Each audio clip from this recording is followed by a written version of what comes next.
everybody, welcome from Cologne to this fourth EASA Fuel Webinar. We're going to discuss today fuel schemes, but also other implementation issues. As you see, we are a hybrid meeting today. Is the first hybrid webinar that we are doing with the guest here live from Cologne. Before we start, I would like to give the floor to John Franklin, Head of Safety Promotion. He will give us some rules of the house, and then we will start the webinar. John, welcome. Fantastic, thanks Francisco. And then, so just to go over a few of the rules of the game here, just to help you understand the logistics of it. So if you have any technical problems, you can use the chat function in the bottom right-hand corner just to drop me a message. What we do usually find is most of the sound problems are solved using a Chrome browser, so maybe just try that out first. But yeah, if you have anything you need to talk to me as from a technical perspective, use the chat function. Then for questions, please use the Slido, and you have the information here. It's in the bottom right-hand corner of the screen. You should be able to see it.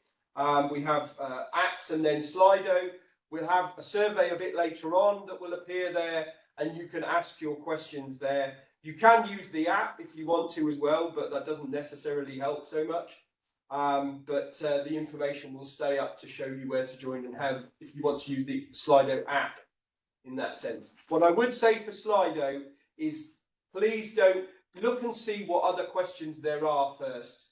There's nothing worse than having 20 identical questions written in slightly different ways at the bottom of the pile when, if the topic is common, vote up other people's questions so that the most common topic gets to the top. Or the Q&A would be really useful.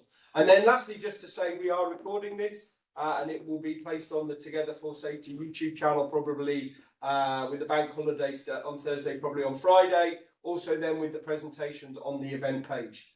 Any other questions? Let's say drop me a message in the chat, and back to you, Francisco. Thank you very much, John.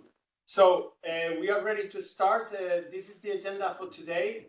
We're going to start with a welcome and opening that will go to 15 minutes past, and then we will proceed with the presentation from EASA ReFuel Aviation from Daniel that is here as well. So for the welcome and opening, I would like to invite Edward Siofu, our Head of Department for Flight Standard. So Edward, welcome. Francisco, thank you very much for having me in your webinar here. Dear colleagues, thanks for joining us on the screen for this webinar. The last one we had was back in 2023. By now, we can say that we are ready to let the bad history of COVID behind us. Hopefully, we have recovered from that tremendous crisis that impacted the aviation industry in a fundamental way. Only that now we have to put up with a number of new and perhaps not so new challenges in terms of what the European aviation sector is facing, be it in Europe or the global level. In terms of airspace, unfortunately, we have to put up with the aftermath or with the consequences of the war in Ukraine that is restricting the availability of the European airspace and leading to more congestion. Also, perhaps not completely unrelated to the security situation in certain parts of the world, we have seen a significant increase in terms of GNSS interference. Also, we see that there's more energy in the atmosphere as a consequence perhaps of the climate change, and as a result, there's more significant weather. All those elements, of course, do have a significant impact on fuel management. We have longer routes, you need to plan for different contingencies, and all with that will have a direct impact in terms of your fuel management strategies. There's also one more and considerably increasing challenge on the aviation sector, and that is tackling the environmental impact of aviation. In Europe and elsewhere, the society is growingly concerned about the impact of flying. And of course, it is also upon us, the aviation sector, to make sure that this impact on the environment is minimized to the greatest extent possible. And of course, optimized fuel management is an obvious opportunity to minimize environmental impact now. And it's not only about optimization of fuel burn, but also about the fuel type that is being used. I think we are all committed to the goal of 2055, where aviation is supposed to be fully decarbonized. And in that respect, I think we are counting on new technologies to give us cleaner energy, hydrogen, electrical. But the reality in terms of the time to market in aviation, knowing that there's a lot of scrutiny in terms of those technologies before being deployed in operation, we can certainly see those being deployed at the earliest in the next decade. And we can certainly count on having existing technology coexisting for quite some time with whatever new technology will come, which of course will call upon decarbonizing at the source, decarbonizing at the fuel level. And you'll see quite soon a presentation from my colleagues in terms of the initiative is called ReFuel EU, an initiative aimed at incentivizing and accelerating the use of sustainable aviation fuels in Europe. We will also see an important work done by a research institute here in Europe, exploring whether we are indeed taking full advantage of the potential for optimization resulting from the new set of rules that EASA had implemented. The new rules, as you well know, are quite complex, but they allow for more flexibility to those that can manage that flexibility. And I think that is an absolute and a very vital distinction, in the sense that flexibility is an option, it's not mandatory, it's not an obligation. As you also well know, EASA rules still allow for simple prescriptive fuel schemes. They might not give you the same optimization, but they can be used, of course. And flexibility in the end, which should translate in this optimized fuel management, it's absolutely clear that this should not happen at the expense of safety margins. Therefore, making use of that flexibility is absolutely dependent on being equipped with the right decision-making, with the right competences, and with the right data to safely manage fuel at all times.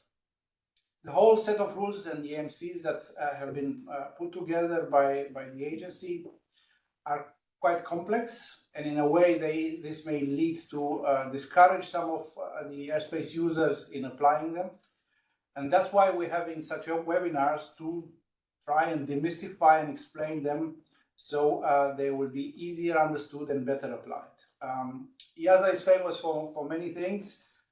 Perhaps quality of coffee is not one of them, so you're not missing anything if you're staying at home. But what is famous, EASA, is the ability of bringing together the brightest minds in Europe in terms of competence. And this is exactly what you have in front of you today. Really top experts in terms of fuel management from national competent authority, from airlines, and of course from EASA. We are really grateful for them for offering their time, their expertise. It's us working together. That's the motto of EASA. We're in it together, and this is one example of it.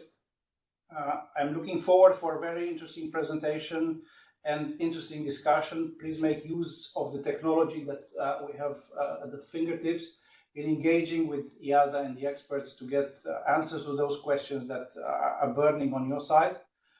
We'll do our best to answer them all in the meeting. Otherwise, we'll take them home and come back in writing. With that, I would like to hand over control to Francisco. You have control, Francisco. Thank you, Edward. So we're going to continue with the agenda today. We're going to start with a presentation from ReFuel EU Aviation, and Daniel told me that it's very important to say aviation because there's a very similar regulation for maritime. So ReFuel EU Aviation, Daniel Browser Rivas, which is mixed Spanish, mixed French. We will ask them later on in the in the European Cup which team you're going to have, because you have mixed feelings here. But Daniel is a Sustainable Aviation Officer at the EASA, working in the implementation of ReFuel EU Aviation at the agency, and currently is the chair of the Fuel Task Group at ICAO level. He is an aerospace engineer by the University of Madrid and was working in the Spanish authority in the past in terms of sustainable aviation fuels and sustainability. So welcome, Daniel. Welcome to this webinar. It's the first time, so The floor is yours. Welcome. Thank you very much, Francisco, and thanks for inviting me on this particular topic. It's a pleasure participating in what's becoming a bit of a tradition, right? I see that it's already the fourth edition. So basically, Francisco requested if it would be possible to have a bit of a presentation of ReFuel EU aviation, the basics. Some of you may be aware already of the regulation. For some of you, might be the first time. So the idea and the focus of this presentation is to try to look into it, to try to go all together through the main points of the regulation, as well understanding what's the role of the agency in the context of the regulation and what's next, right? The next steps. I've divided, I'll try to keep on to the 30 minutes. Basically, later on, we will have some Q&A, some time for questions and so on. But I structured the presentation into 3 sections. First, try to look into the fundamentals. So what's the scope? How do we end up having this regulation? Then secondly, looking a bit more into the detail of what's EASA's role within ReFuel aviation, and third, a bit what's next, right, when it comes to the implementation time. So if you are all with me, let's start then with the first point. And here, as Edward was mentioning at the beginning, we need to understand a bit the context in the sense that Europe declared itself or declare the goal of being a climate neutral continent in 2050. Right, and in that regard, and in that context, in the last years, there has been in place what we call the Green Deal, which is a series of regulations that aim at tackling this, basically preparing the European economy to basically achieve this goal of climate neutrality in 2050.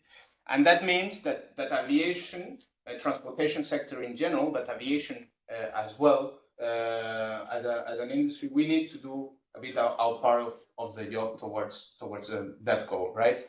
And we all know there are no silver bullets. There are many different type of measures that contribute towards it.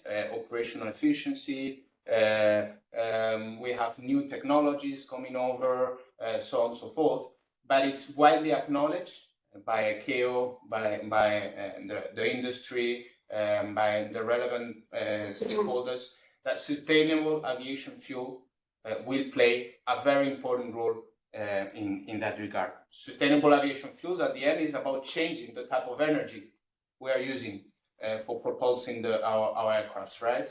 And aiming at using a decarbonized source of energy. So with that context in mind, basically we can here see what are the 2 main goals that the legislators intended with this regulation. The first one, fostering the wrap-up of SAF. As we said, this is important for us to decarbonize as an industry. And the second major goal is to do so in what it is called a level playing field, basically having common rules all over Europe. There are basically already some mandates at national level, Sweden, for instance, France as well. And basically with this regulation, the legislators intend having common rules through all Europe, right? Since it started being discussed, the legislators converted ReFuel EU aviation into a bit of an umbrella, and other environmental initiatives have been embedded into it. So, for instance, we can mention the environmental labeling scheme, also promotion infrastructure for zero-emission aircraft, so on and so forth. So you can see that the regulation became a bit of an umbrella for decarbonizing the industry. Let's try now to move and try to look all together into what is the scope of the regulation, what are the involved parties, and what are the different obligations that are in place. So first, let's start with aviation fuel suppliers, which is here a central stakeholder, right? So these are defined as all the aviation fuel suppliers supplying at the union airports, and they basically, with this regulation, they are mandated at supplying certain percentages of SAF at each union airport, in a very similar manner that we are doing, by the way, currently in the transportation sector. Whenever you go with your car and you have the E5 petrol or the E10 sign on, this is giving you an idea of the percentage of ethanol that it's a sustainable fuel, basically, that your car has, right? And the idea in this regulation would be to follow a very similar logic. We will look just afterwards at what are the percentages of this mandate. Jumping now to the union airports. Union airports are defined as the one with more than 800,000 passengers or more than 100,000 ton flights under the regulation, Article 3 of the regulation, if you are interested to look into it. And outermost region airports are out. And this is important to note. Outermost regions are out of this regulation. They can opt in. They can basically say we want to be part of this regulation as airports that are not within that threshold. And basically the regulation said that these union airports should facilitate access to TAP to the airlines. So it's Article 6 of the regulation. Let's move now to the aircraft operators. This is a bit the audience today, so we will deep dive a bit more in details afterwards towards this part of the stakeholders. But they are defined as one having more than 500 passenger flights departing from union airports, and or more than 52 all cargo flights, right? And you have as well this idea of opting. If you are not in that threshold, you can ask your authority basically to be within the remit of the regulation. And basically the regulation says or promotes uplifting aviation fuel without economic tankering practices. So this is what the legislators basically put in the regulation and the Article 5 of this regulation, and we will get a bit into the details as well, or into reading the regulation altogether here during this session. So coming back maybe to the mandate of the fuel suppliers, this is basically the main goal we said of the regulation. So let's try to look together what the regulation is saying in that regard. And in this graph, we are representing the binding shares that fuel suppliers will need to be providing in the union airports as per the regulation. And if we look into 2050, you can see here that basically what this regulation is saying, that the fuel mix in 2050 should look like this, with a 70% of it being SAF, out of which 35% would be synthetic aviation fuels, or an aim as power to liquids, right? So very, very, very ambitious targets that are being established here, but also a bit of an exponential growth, right? With a starting 2025 with 2%, 2030 6%, and then moving and ramping up towards this 2050 move. Maybe also worth mentioning, coming back to the slide before, there is, as per the regulation, a bit of a flexibility period for the fuel suppliers. So it will last 10 years, this flexibility for the aviation fuel suppliers. Let's jump now in this overview of the regulation that we are doing together, reading together. Let's jump now into aircraft operators, the main audience today. Again, let's repeat a bit scope of the regulation. Article 3, aircraft operators are defined as the one departing from union airports and they have more than 500 passenger air transport flights, or 52 commercial air transportation cargo flights. Opt-in are allowed, and when it comes to the responsible member state, this is important. Basically, the regulation leverages on EU ETS, which is a similar regulation that has been already in place for more than 10 years, where aircraft operators need to report their emissions, right? And the responsible member state under ReFuel EU is aligned with the current EU ETS, and the member states are designated in accordance with the following regulation, you will be able to click and to look into it. But there is already a distribution in terms of competent authorities for incorporators. Let's now try to look into what the regulation says that are the airport operators' different obligations. So there are two articles, basically the Article 5, but also the Article 8.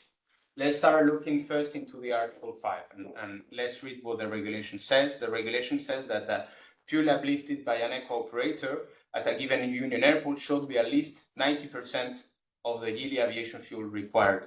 And this required is also defined in the regulation. So what's the yearly aviation fuel required? The required is basically the trip and taxi fuel based on the fuel schemes. And these are referred as the Annex 9 of the Commission Regulation, the 965 2012, right? So very, very clearly specified there. Also, what is worth mentioning is the level of aggregation here. I think, again, it's important seeing that the regulation speaks of fuel uplifted yearly, so on a yearly basis, fuel uplifted per union airport and per aircraft operator. That's the level of aggregation that the regulation mentions. So if in a single flight, maybe this cannot be achieved, well, in principle, doesn't matter because we are looking into a high level of aggregation in that regard. Of course, there could be situations where this could be a bit more complicated to manage. So the regulation already, we are simply reading here what the text of the regulation says. The regulation already foreseen some kind of exemptions. So we have this idea of route exemptions. If these are temporary, route-based, if you have operational or economic situations that make it complicated, you can request a route exemption to your authority. And if still you have certain non-compliance, there is also Article 5.2. There is also some room for justifying certain particular flights for safety reasons, others. No, the difference, grosso modo, would be that the routes are ex ante, so it's a bit of a planified kind of situation. The 5.2 is a bit of a operational or hazard situation. All this basically will need to be clarified a bit in terms of how would it work, right? How to request this, what are the justifying documents, so on and so forth. And this is a work that the Commission, as per the regulation, the Commission will be clarifying through guidelines of the application of the exemptions that are expected by September this year. Let's move now to the other obligation, basically the Article 8. And here the regulation mentions that by the 31st of March, and for the first time in 2025, eco operators will start reporting the following information. So it's a lot of points. You can look into this Article 8 of the regulation that basically is information related to fuel uplift per union airport, relates to the SAF purchase, so how much SAF the airline is purchasing. This is more for information purposes. So the competent authority and the institutions know how much SAF is being purchased by an airline, which type of it, what are the type of feedstocks that are being used, so on and so forth.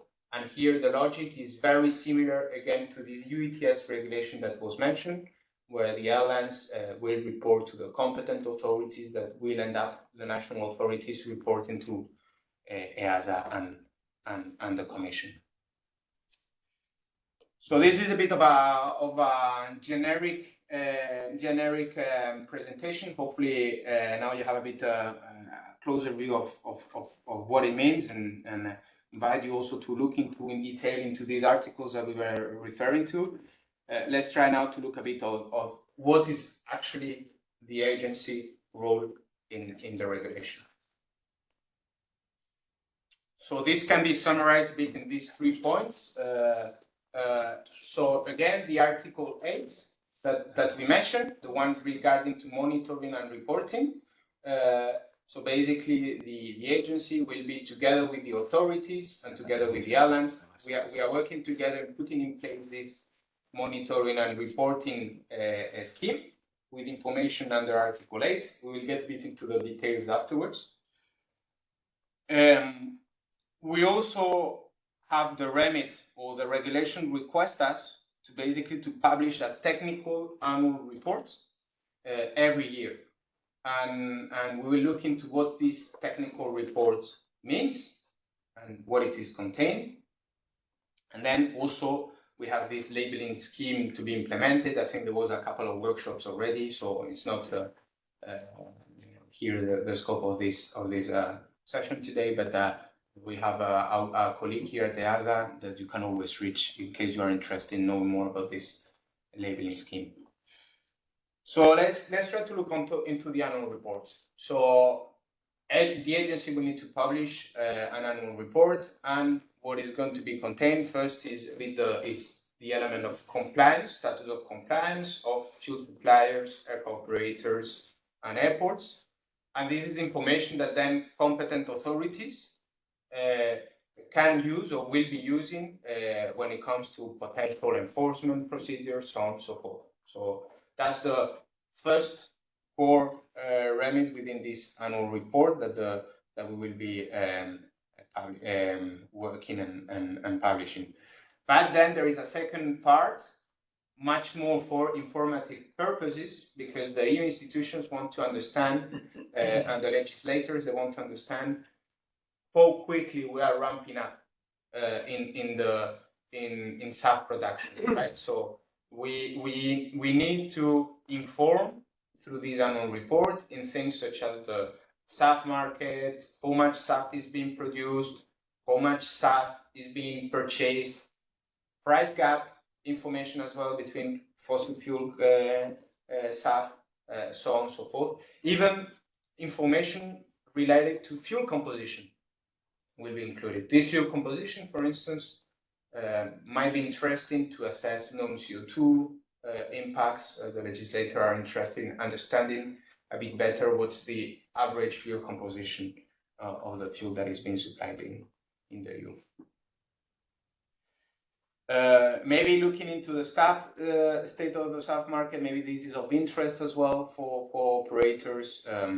We know that we mentioned this EU ETS tube, so the EU ETS has been revised recently, last year as well, in the context of the Green Deal.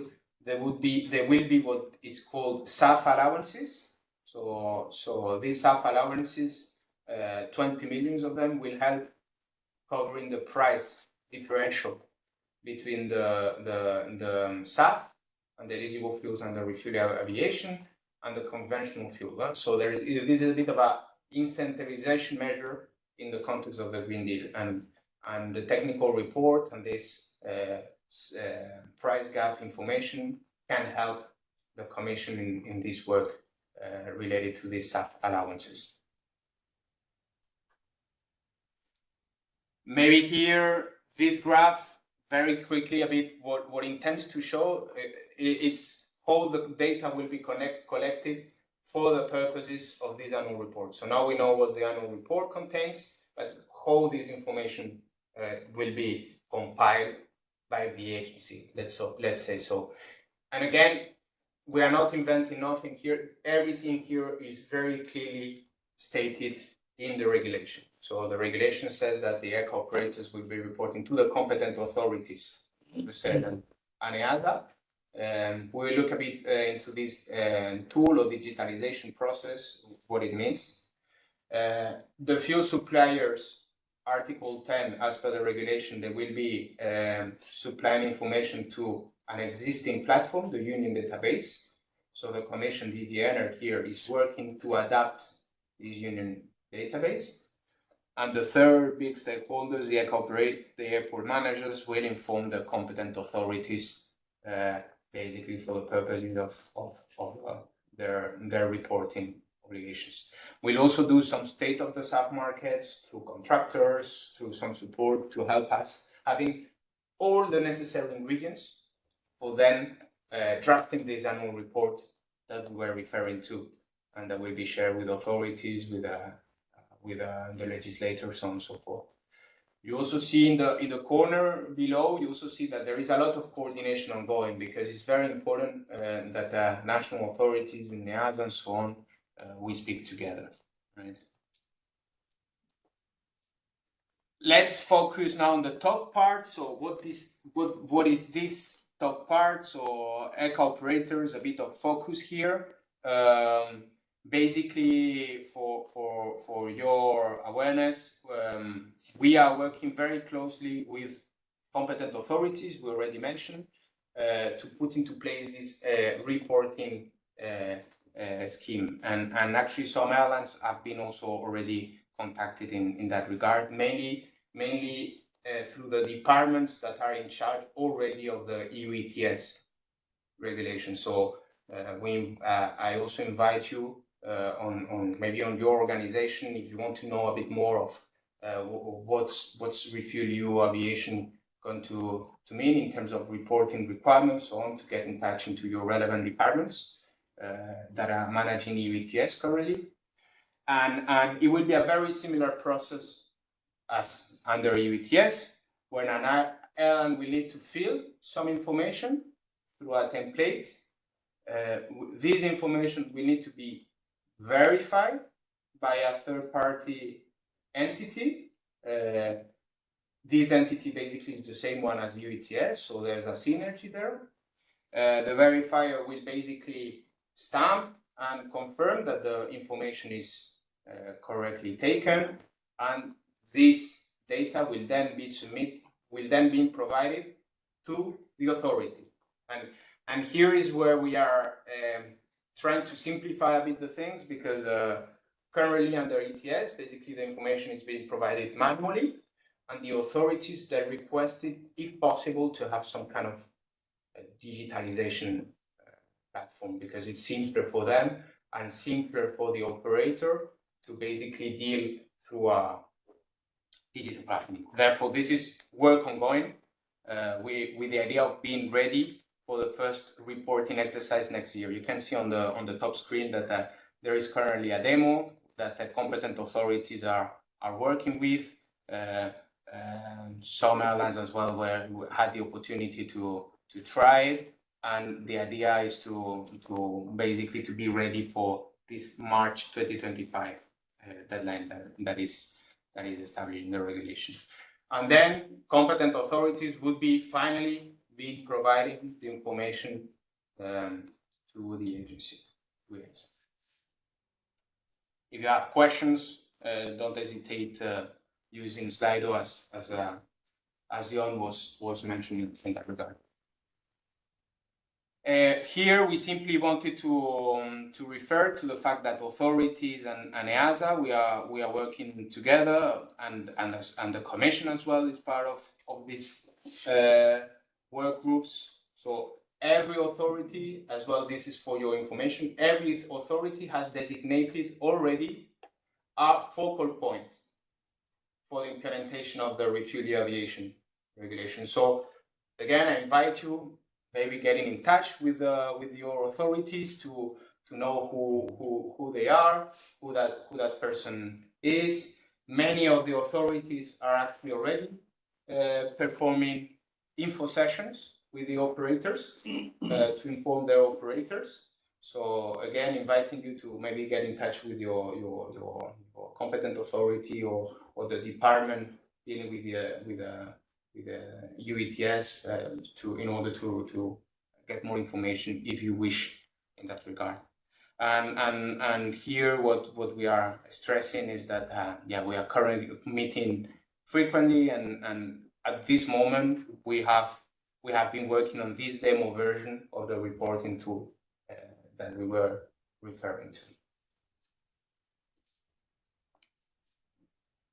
So this is a bit what's the remit, the role of EASA. Maybe to remind everyone, we mentioned the reporting together with the competent authorities, together with the national authorities. We mentioned these annual reports that will be annually publishing, and the labeling scheme, the voluntary labeling scheme. being regulated through ReFuel EU. Let's now jump a bit into the timeline. So let's look a bit ahead. So what's the regulation saying in terms of timeline? First of all, the regulation was approved quite late, so 2023, and that put up a lot of pressure to all of us, to the stakeholders, but also to the authorities, to the agencies. So we are working a bit against the clock in that regard, and we already are in 2024, right? So let's look into 2024. What is expected as per the regulation? So as per the regulation, basically the Commission will be providing a flexibility study, but also these anti-tankering guidelines that we were referring to. This is what is stated in the regulation, and national authorities are to outline these enforcement rules in that regard, and they will need to inform the Commission in that regard. It's also a bit of a preparation year when it comes to the reporting scheme, the Article 8, how we're going to provide information, so on and so forth. So it's a bit of a preparation year in that regard. 2025 starts, and in 2025 we have the first reporting exercise. So 31st of March, first reporting exercise by eco operators, first report by the agency. The report, and this is very important, is what we call, or the Commission calls a dry run year, because there are no real obligations in place in 2024. And in March 2025, airlines will be reporting the data of the year before, 2024 data. So no obligations in place, no consequences. Let's put it like this. But the monitoring, the reporting will need to take place, and it is basically about oiling the machinery, making sure that we know how to report information. The eco operators can liaise with the competent authorities, and we all learn a bit about how to make this happen and this work, right? 2026, second year, second exercise, and here we have again a reporting cycle. Airlines will be reporting again, fuel suppliers will be reporting again, and EASA will be issuing a second report within the context of the regulation. Here, and for the first time in 2026, is where the obligations kick in, right? Because in 2026, the data from the year before, from 2025, will be in place. So first obligations being reported in 2026.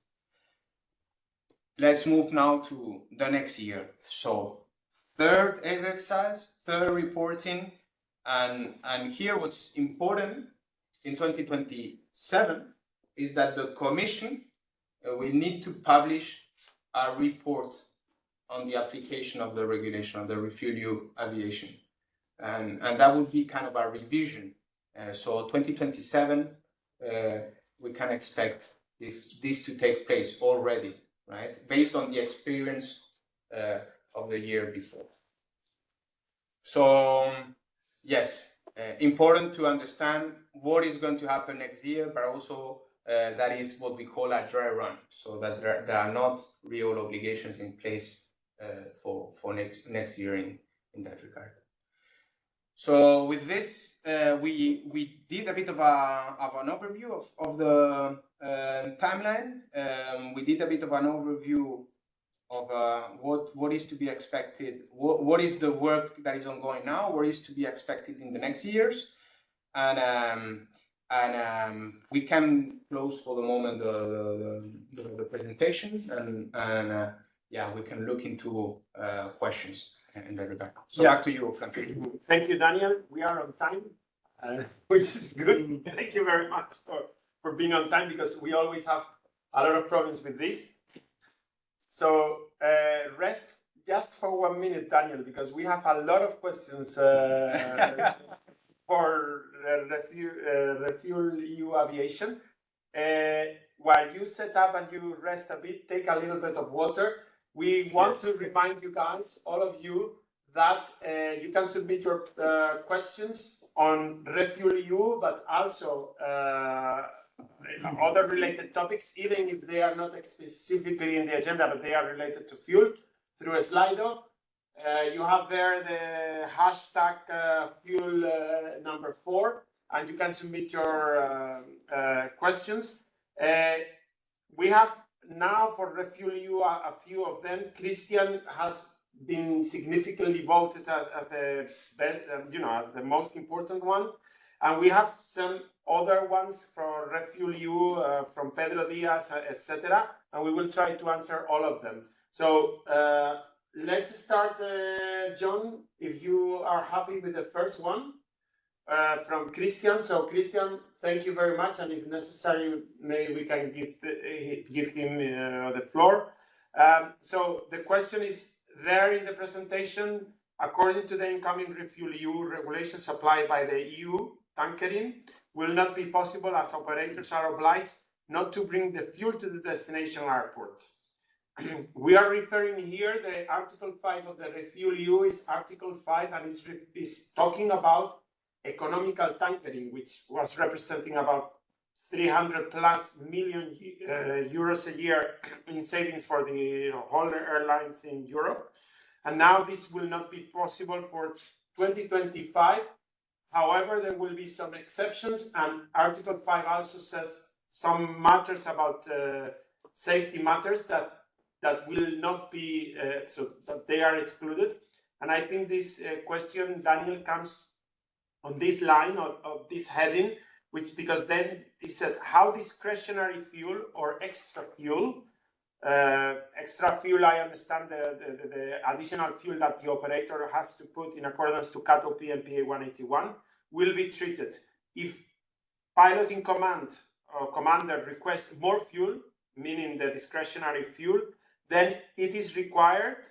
So how this will be taken into account on the tankering side. So I was personally one of the people involved in the negotiations with the Commission on this ReFuel EU, and we always highlighted to the Commission this part. And in Article 5, I don't know the exact wording because I don't have the wording in my head on the Article 5, but we have introduced this idea of fuel safety rules. I think it says something along those lines. So the discretionary and the extra fuel will not be counted to the 90%. However, I think you will need to justify or somehow, Daniel, I will give you the floor, but yeah. On the let me say something about the safety part. So again, the Article 5 says specifically some elements about safety, and of course, the intention was that the discretionary fuel and the extra fuel will not be counted to the 90%. Both the discretionary as a captain, but also the extra fuel, or when you select, because there's another question about this, if you select on the way in a very far away alternate, and then on the way back you are having a shorter alternate, then of course the difference between the alternate fuel is part of this idea, and again, it shouldn't be counted to the 90%. I don't know how is the reporting is going to be and how this is exactly going to be. So Daniel, if you are ready, maybe you can mention something about this. Thanks, Francisco. I think you already provided some element of answer. I think here it's important to make first a disclaimer, right? So practically speaking, how some of these justifications or exemptions will be working is part of a guideline that the Commission will need to be published. They will, our understanding is that they already invited the community and the different stakeholders to a session at the end of May. Again, reach your different associations to know more into when these sessions are going to take place. Having said that about these guidelines and the practical elements in terms of the implementation of these exemptions or these justifications, so on and so forth, what we can say, and this is simply by reading the regulation, what we can say is that when it comes to fuel required, so we are comparing the fuel uplifted versus the fuel required, the fuel that you are required to uplift. And the fuel required is basically trip and taxi fuel as per the regulation. So contingency, discretionary, extra fuel doesn't count toward these requirements. But when it comes to compliance or fuel uplifts, you take into account this, right? So if when it comes to justifying that you reach this threshold, this minimum, you are actually taking into account all the fuel uplifted that you've done. So that helps a bit explaining that point. So back to you. Maybe one thing that is important. I've seen one question that is very relevant, Francisco. So it's very simple to answer. So you want to go to the next one? I give a quick answer to Pedro Diaz, a bit downwards, but it's a very relevant question. So Stefano from IATA, sorry. So the list of airports and operators within the scope, are they going to be published? Are we going to know when this happens? Yes, the Commission will be publishing every year, or this is what they communicated, every year. What are the aircraft operators in scope? What are the airports in scope? In a very similar logic as the ETS. So now currently there are lists every year that tells which is the airlines that are subject to the regulation. So sorry, but back to you. No problem. Thank you very much. And hello to Stefano, which is he's been always here in the agency helping us to develop also the all-weather operation and the fuel rules. So Stefano, hello from Cologne. And just to close and finish the previous question, again, remember that the 90% is an annual target, and you will need to make sure that, and that will be discussed in the guidelines, and the pen holder is the Commission, and there's some workshops happening in May in the Commission that will provide you more information, but basically you will be allowed to justify the fact that you didn't meet the 90% with the arguments that, the difference in the alternates, the extra fuel, etc., that it happened. Also, there's a point of operational circumstances as well. So this will be catering also the fact that for some time you may have strikes in a particular airport and you will need to refuel a little bit more, etc. Those will be part of the exemptions, and you just make sure that you collect this data, because then you will be able to justify at the end of the year. So the next question is from Pedro Diaz, boa tarde. About the new ReFuel, the regional airlines have short routes, which makes the reserve being a big part of the uplift, which makes hard to achieve the target of 90% due to fluctuation in each leg. I think it's not only the fact that the extra fuel, of course, when you are flying Valencia, Madrid, or you are flying Lisbon, Porto, which is a very short flight, and then you need to cater for 20 minutes holding in Lisbon, of course, that's, almost 50% of the flight time, and that increase or makes very quickly the target of 90% unbearable, and unreachable. So how the regional operators mitigate this problem? One element here, I think we extensively discussed about the fuel safety rules that are exempted, and I think in the previous question we have addressed most of the circumstances that we are referring to and explaining what happens at the end of the year, etc. Now, for regional airlines, there are some exemptions as well in the Article 5, because for routes below 850 kilometers, when we are 850 kilometers, we mean direct routing, not flight plan routing, ATC routing. there will be exemptions, annual exemptions that you've been granted throughout the year, and then the 90% can be disregarded. In this context, I don't know, Pedro, if you are referring as well to this exemption that you are allowed in regional airlines for 850, because, and we are targeting here also operational circumstances, because, for example, in Coruña and some other airports, for example, in Spain and other places, it's difficult to refuel because of the orography, and that it's difficult to bring actual fuel into the airport. And also the turnarounds doesn't make sense to fuel in each leg, and it's sometimes better to tanker in directly from, for example, Madrid, Coruña. And in this context, this Article 5 and the exemptions of Article 5 plays a role here. Daniel, I don't know. So they say, how can regional operators mitigate this problem, the fluctuation of each leg? I don't know if you want to add something more that I just said, or the specific things that you want to say about regional airlines. I think that there are a group of questions that are a bit about the same style. No? I think, Francisco, you already provided a few elements. What we, again, thinking about the main points that we mentioned during the presentation, right?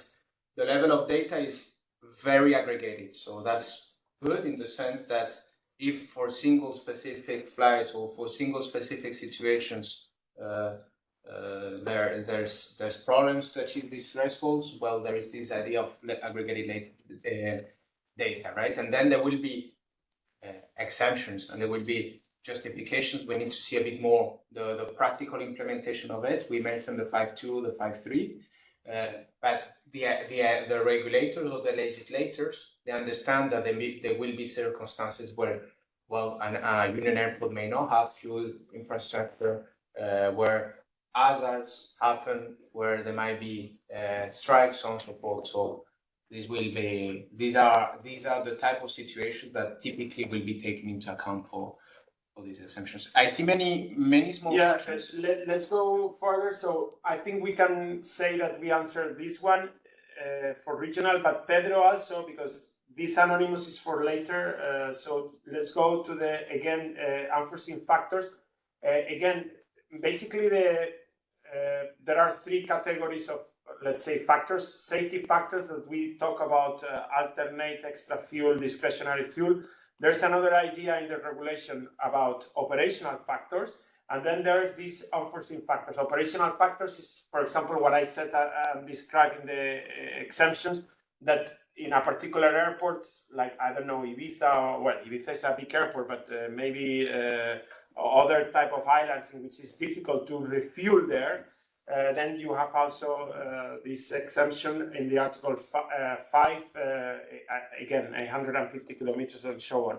But there's another thing about unforeseen factors, and we here, let's see what the guidance of the Commission says, but basically we were targeting this idea of strikes. So if you have a fuel strike, then, for example, in Frankfurt, sometimes what happens with the main operator is that when Frankfurt is collapsing due to the amount of traffic, then sometimes in order to save the turnaround and to reduce the resources used in Frankfurt, for example, then they tanker into Frankfurt because, especially in snow conditions, bad weather, this remove a little bit the pressure of the turnaround, and the operators are able to go out from Frankfurt as quickly as they can to reduce the resources there, as I said, when bad weather, strikes, etc. And this is the idea of unforeseen factors. I don't know exactly what Pedro is referring to, exactly in what point of the article, all the articles he is referring to, but yes, the unforeseen factors are this type of idea about weather, strikes, etc. Maybe I can try to do, I see many small questions, maybe I can try to do a round, John, and try to answer, because some of them are interesting, to try to tackle a bit several points. So I see I see The next one is Dave mentioning how these regulations apply to flight entering from the EU from non-EU airfields. So again, let's try to look into the different obligations, right? Fuel suppliers needs to supply SAF, certain percentages of SAF, each in union airports. So basically, non-EU airfields or airports are not concerned as per the regulation.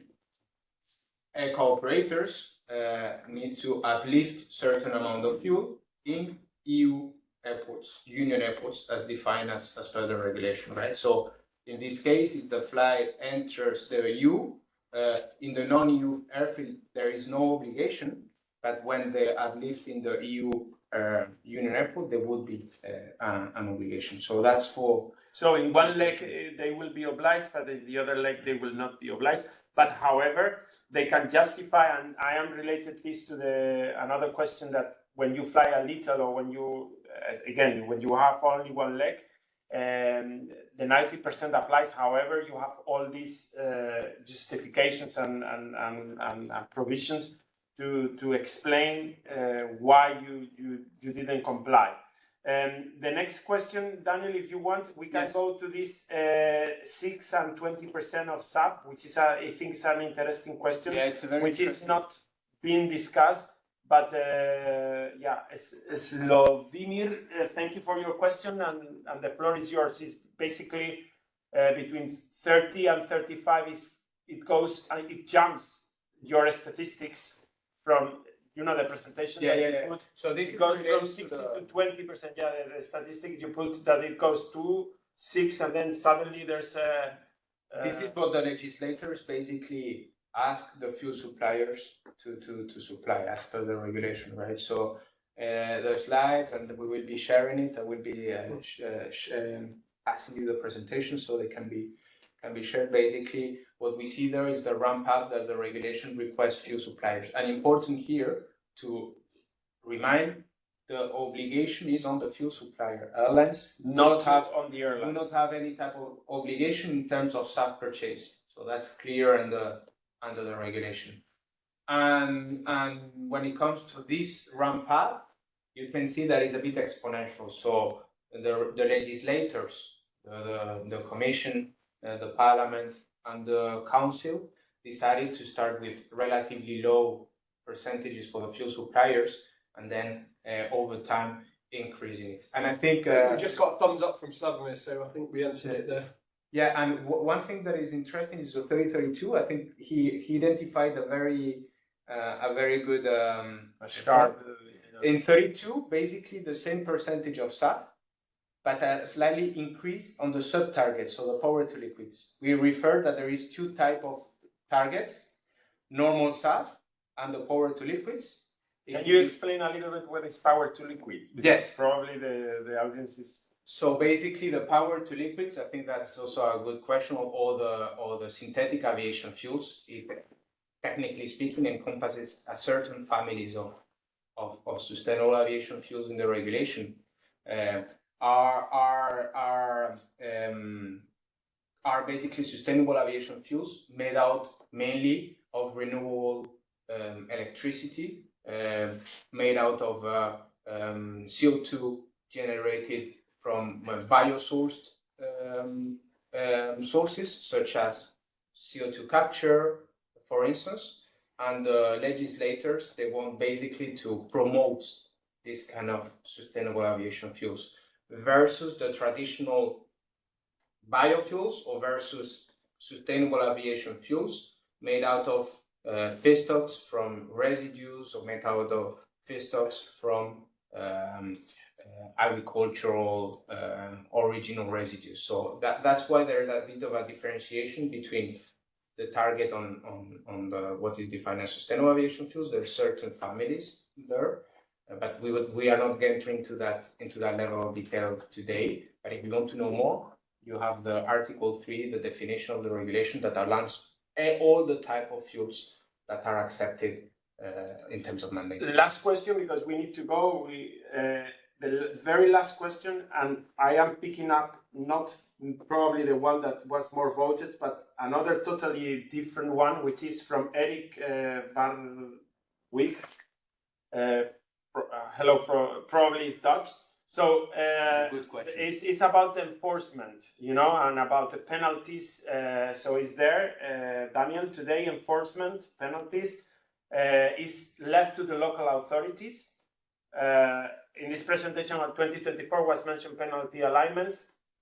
Please, can you give us a little bit more? The agency is not directly involved here on the penalties articles, but again, it's a question of reading the regulation, right? And Eric, on your question, I think it's the answer basically is in the text, because it really refers to every member state, every authority, basically deciding and designing its enforcement procedures, right? Ideally, the spirit of the regulation is to have commonalities, to have a single market in the sense, or a level playing field in the sense of having a commonalized approach. But the text, or when it comes to the text, allows competent authorities basically to decide its own strategy when it comes to enforcement.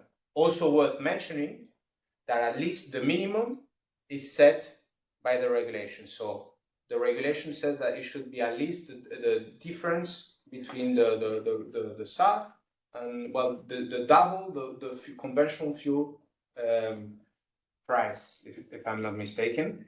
And basically the competent authorities will need to use that as a basis and design their own enforcement procedure. So that's for answering that question. Thank you, Daniel. We're gonna finish here. Remember that if you are a third country, so when you are a European, then your national authority applies. So if you are Dutch and you are flying from Holland, then it will be the Dutch authority. But if you are a third country, so you know, East Asia or America or Africa, then it will be the competent authority that you fly the most, to the country that you fly the most. Probably that will be your competent authority also for the exemption, but which I don't think so. You will apply with 850 kilometers only, but also for the penalties, etc. It will be the national authority. Yeah. A very quick last word. I think just as a conclusion to summarize, invite you to, as we said previously, to get in touch if you want to know more. Every authority, every national authority has an identified expert focal point, so inviting you to basically to consult with them in this question. So even for the third country, there will be a national authority applicable to you. We're gonna break now. We come back at 10 past with the next session. Thank you very much. We're gonna cut for 5 minutes and then come back at 10 past. Thank you. And welcome again to the second part of the meeting. It's going to be a few presentations, so we're going to start first with the ALG, which, as you know, we already presented throughout the webinars on fuel. The agency has launched a research study. ALG won this research activity. That means that basically it's a public funding research, and that means that the data on the research, it follows the agency rules and regulations about data protection, etc. So this research, if you are one of the stakeholders participating in this research, and now we're gonna launch a few questions for the research and a few questionnaires for the research. All that is bound by the data protection.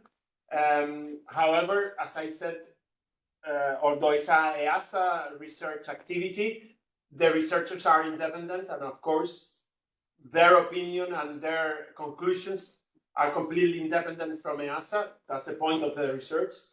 We're not going to tell them their conclusion, and they are independent in the conclusions of this research.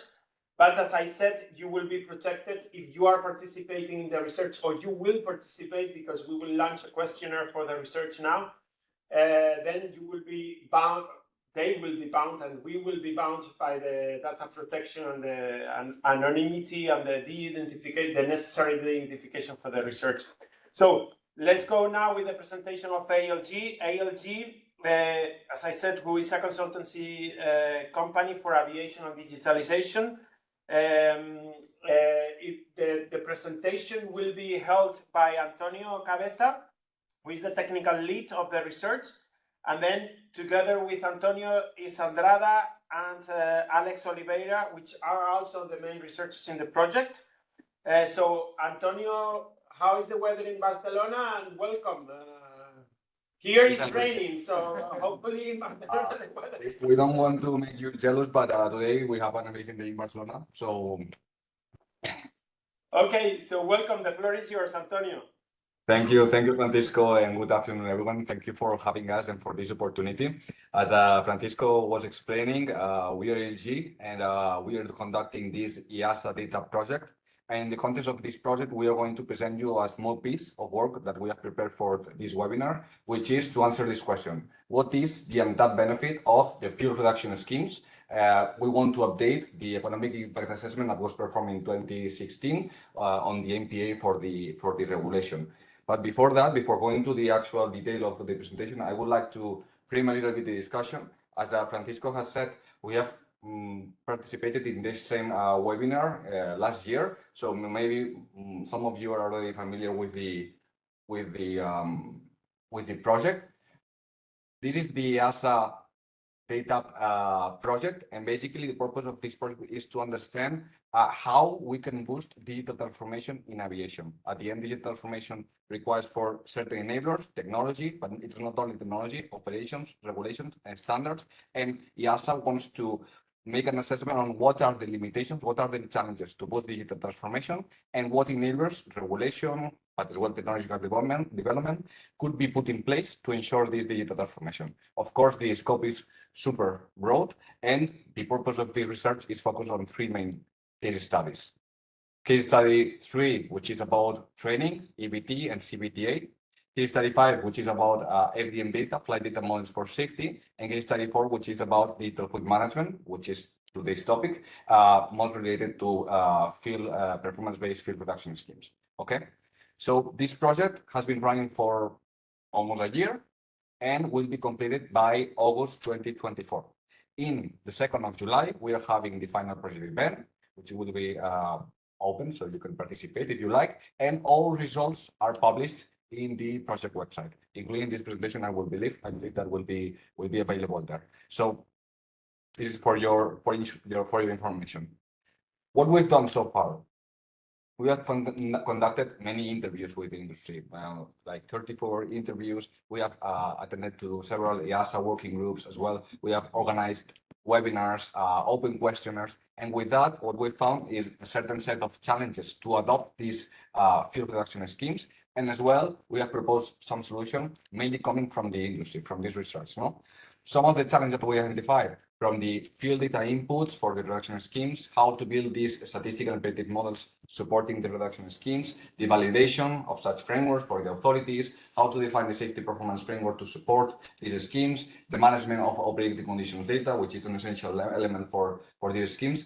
And some of the solutions, here you can find some regulative initiatives, as for instance, for data collection and validation, or for putting in place these estimation models, or some regulative initiatives as well to define this safety performance framework for authorities to validate the reduction schemes. No? Right now, what we are doing is evaluating the impact of the proposed solutions. So we are evaluating the impact from a technical perspective, let's say, but as well from an economic perspective. And for that, what we've done is to issue a questionnaire, which you can access via the QR that you can see on your screens. As well, this QR will be available in the material that we are going to share. So at any time, if you want to fill this questionnaire, which is about evaluating the impact, the economic impact that these solutions would have on your operation, positive or negative, we would gladly have it. This is more or less what we've done, the frame of the project. But today's question is about this one, no? What is the untapped benefit of the fuel reduction schemes? So this was one of the questions that were answered in the MPA elaborated by the agency in 2016. 2016 was published, 2015 was elaborated, no? And the conclusion of the MPA was that the fuel reduction schemes would entail a savings around 893 million euros, okay?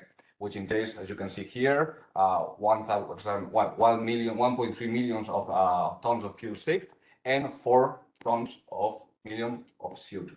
Okay, this is concerning 2015 traffic figures and as well fuel cost.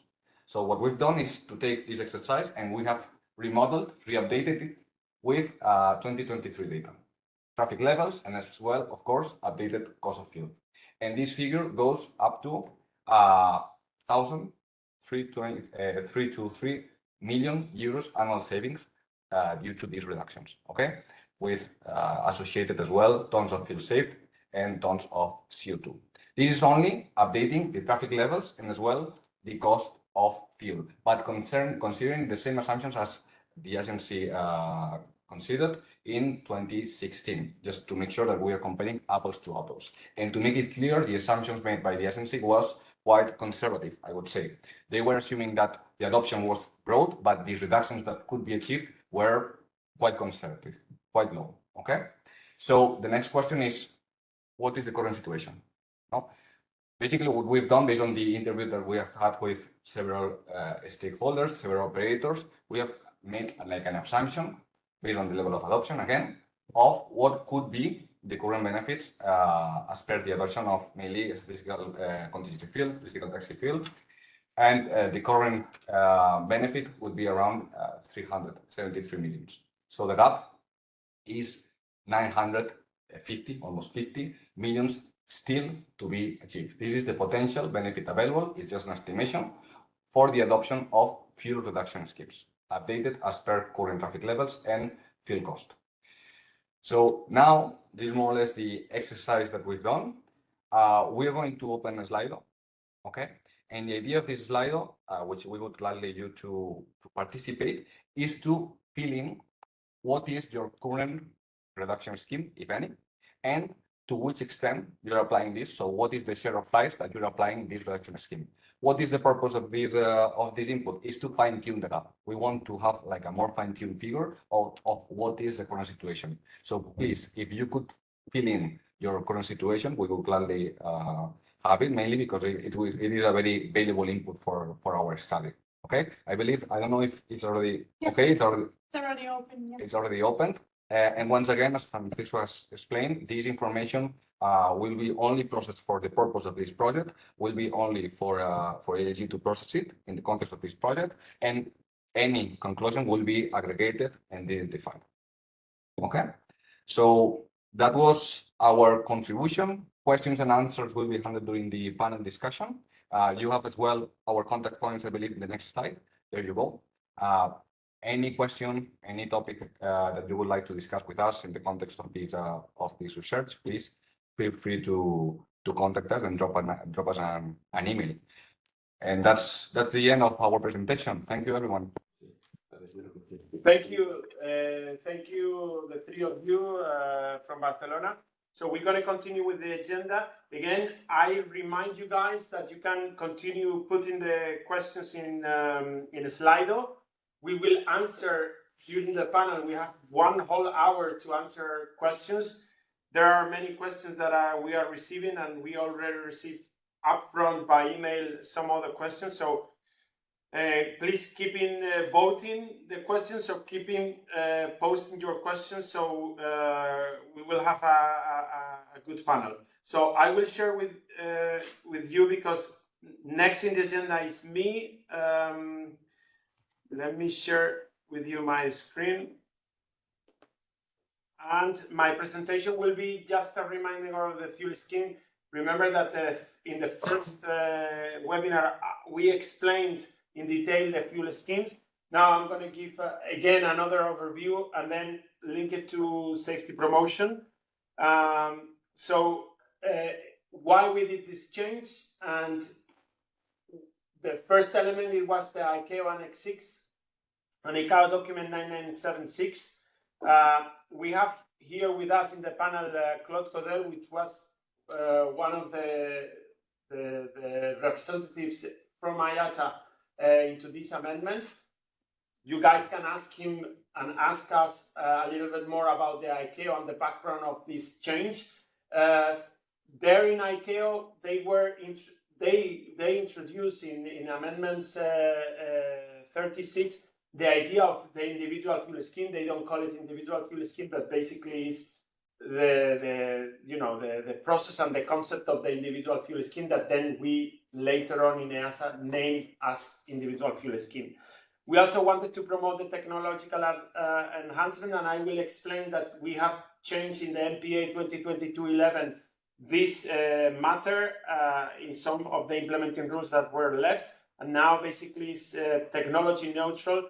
So all the AMCs and GMs are the ones that providing the technological, the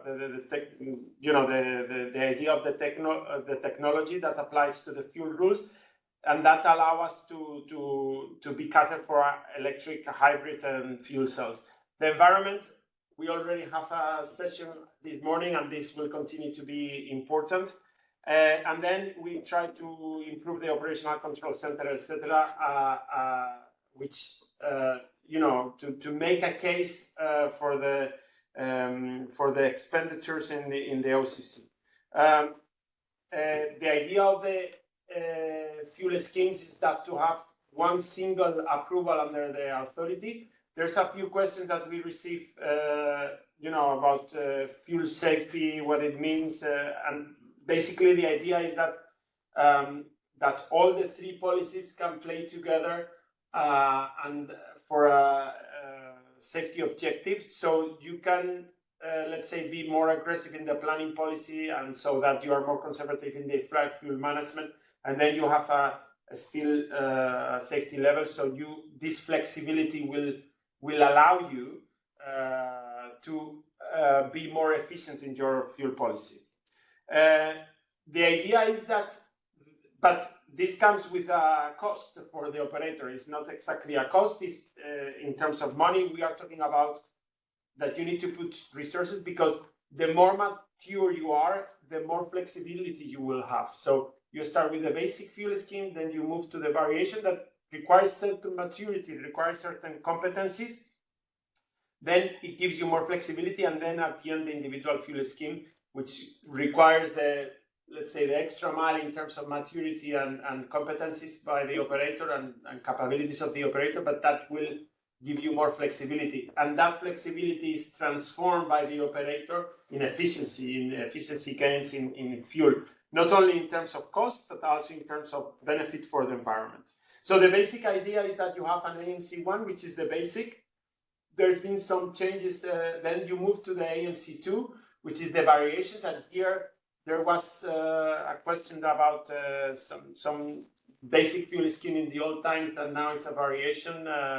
For example, the non-alternate fuel, and we will answer this question at the end in the panel.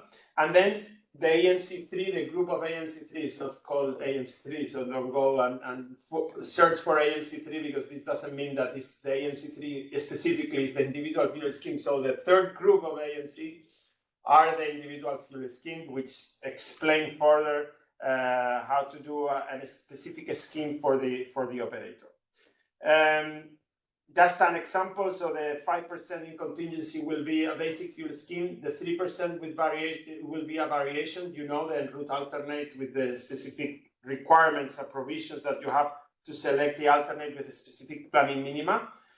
It requires some capabilities, for example, the fuel consumption monitoring program in this particular variation, because for the particular variation of the no alternate fuel is only about weather minima, and the operator itself, it doesn't require a fuel consumption monitoring program. So it depends on the variation that will require a fuel consumption monitoring program. Other variations requires, for example, flight monitoring or flight watch, etc. So in this particular 3%, it requires a fuel consumption monitoring program. In the particular case, and we have a question on the no alternate policy, no alternate aerodrome, it does not require a fuel consumption monitoring program. EASA is listening. We have the SPT task force with us, most of them, and we can introduce new variations as necessary, depending on the, let's say, on the survey of the market. So that's important why you need to participate with us in the SPT, but also in the research, because these guys needs to provide some feedback and some inputs to the agency on this regard. Then finally, you have the individual fuel scheme, and here there's some requirements that you need to do, like establishing 2 years of data, etc. There's a discussion in the SPT, and we'll ask Claude Codel today what is his intention, because he's going to be the project manager, or he is now the project manager since the 1st of May on the SPT, and Claude will give us a little bit of an overview what is his intention for this year, and maybe in the fuel manual we could introduce some example of individual fuel scheme. There's no many operators using individual fuel scheme. We know at least a couple of them, but anyway, maybe we need to foster the individual fuel scheme, and maybe part of the research and the conclusions of the research will put some actions to the agency, and let's see if we need to promote the individual fuel scheme further. Overview of the rulemaking related matters. There's been a few NPAs, and we have slightly improved or trying to improve the regulations since 2023, which was the last amendment. There was in 2022 a few amendments to it's an NPA, still not an opinion. The opinion is planned for the end of the year. And basically, this NPA is targeting the performance-based final reserve fuel.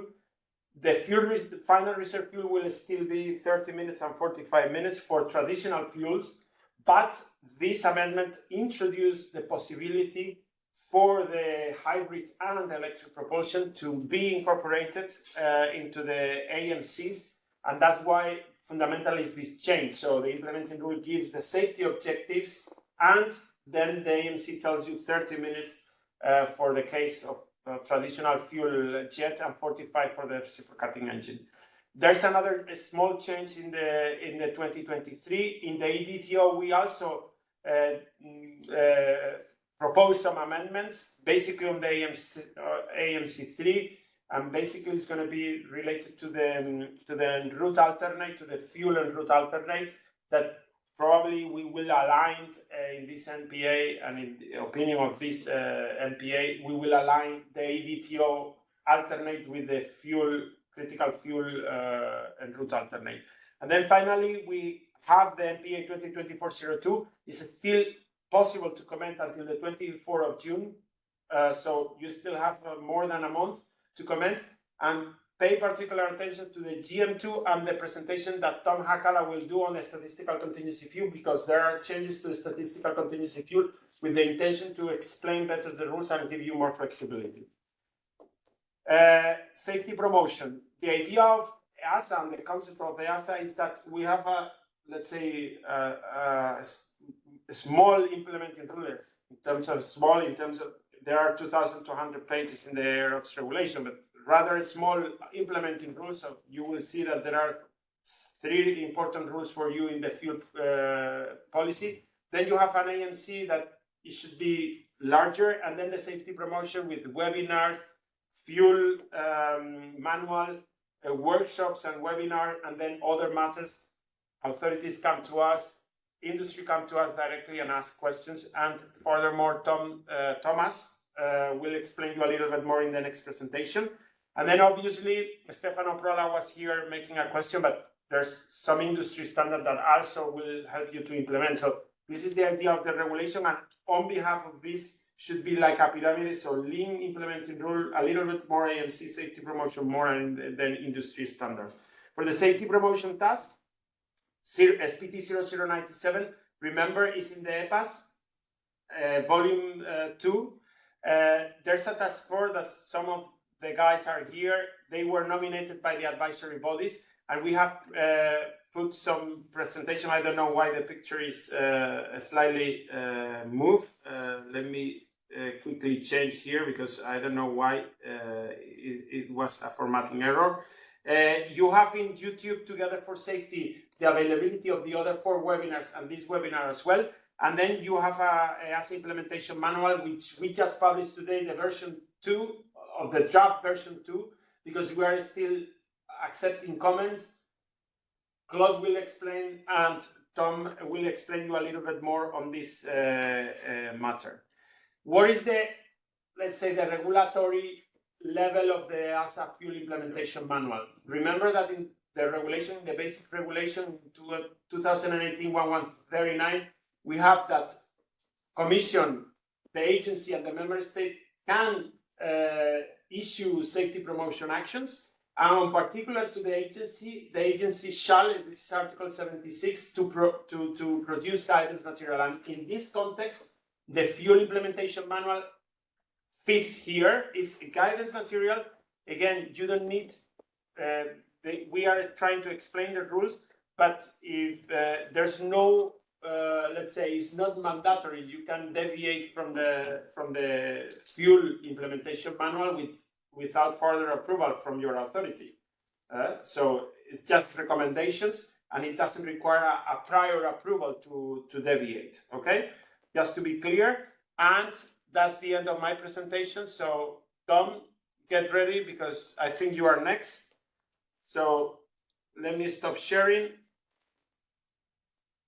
And while Thomas is getting prepared, I would like to introduce Thomas Botter from Swiss International Airlines. He's representing the whole Lufthansa Group and is the subject matter expert on fuel and fuel planning rules. He is the project manager, as I said, for the introduction of the new rules back in 2022, in November 2022 for the Lufthansa Group. And Tom is a captain on 330 and 340 for Swiss Airlines. We share the same type rating, and we need to cross someday in the Atlantic. Or let's see. I am flying to South America mainly, and I think you mostly The Asian going to the Asian side. But maybe one day we will cross on the same time with different airlines on the Atlantic. So welcome, Thomas. The floor is yours. Thank you very much, Francisco. Pleasure to be here and honor again. On the fuel implementation manual that Francisco just mentioned.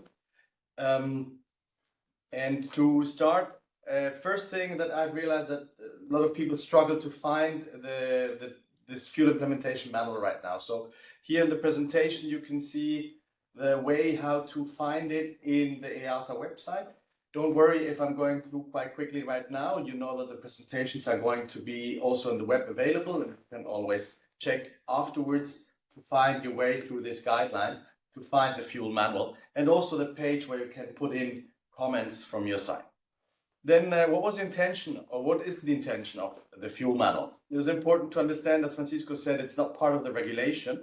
The object is to support operators and authorities in the application of the fuel schemes, and to be able to comply and understand the regulation as it is. Giving some guidance, giving some examples of how the regulation can be implemented, can be used.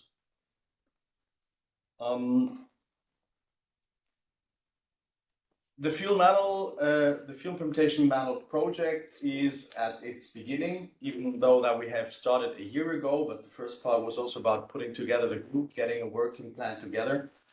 To show the community the level of progress and where we are, we decided that we will also start publishing draft versions. And this draft versions is only to give you an idea on which kind of topics are going to be displayed, the depth of information, the type of information you can expect from the fuel manual. And today, this morning, Francisco just told me that the version 0.1, a new version of the fuel implementation manual, has been published, containing, for example, information to the statistical contingency fuel, as also Francisco said, and Tom Hakala is going to present later on. So you will be able to follow up with the progress that we do. How is the fuel manual structured?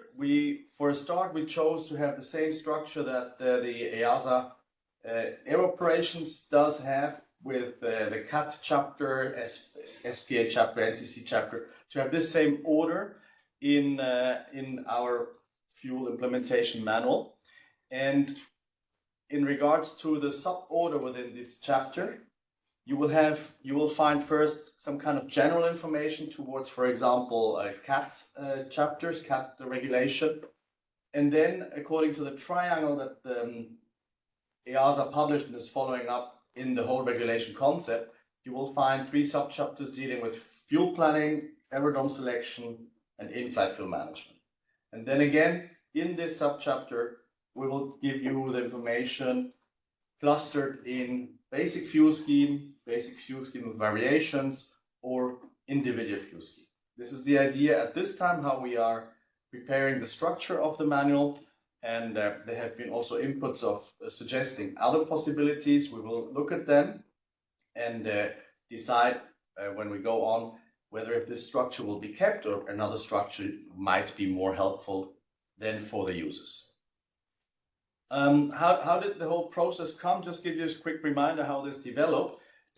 Starting at October 22, when the new fuel and flight planning rules were implemented, the AOC and regulators started operating according to the new regulation.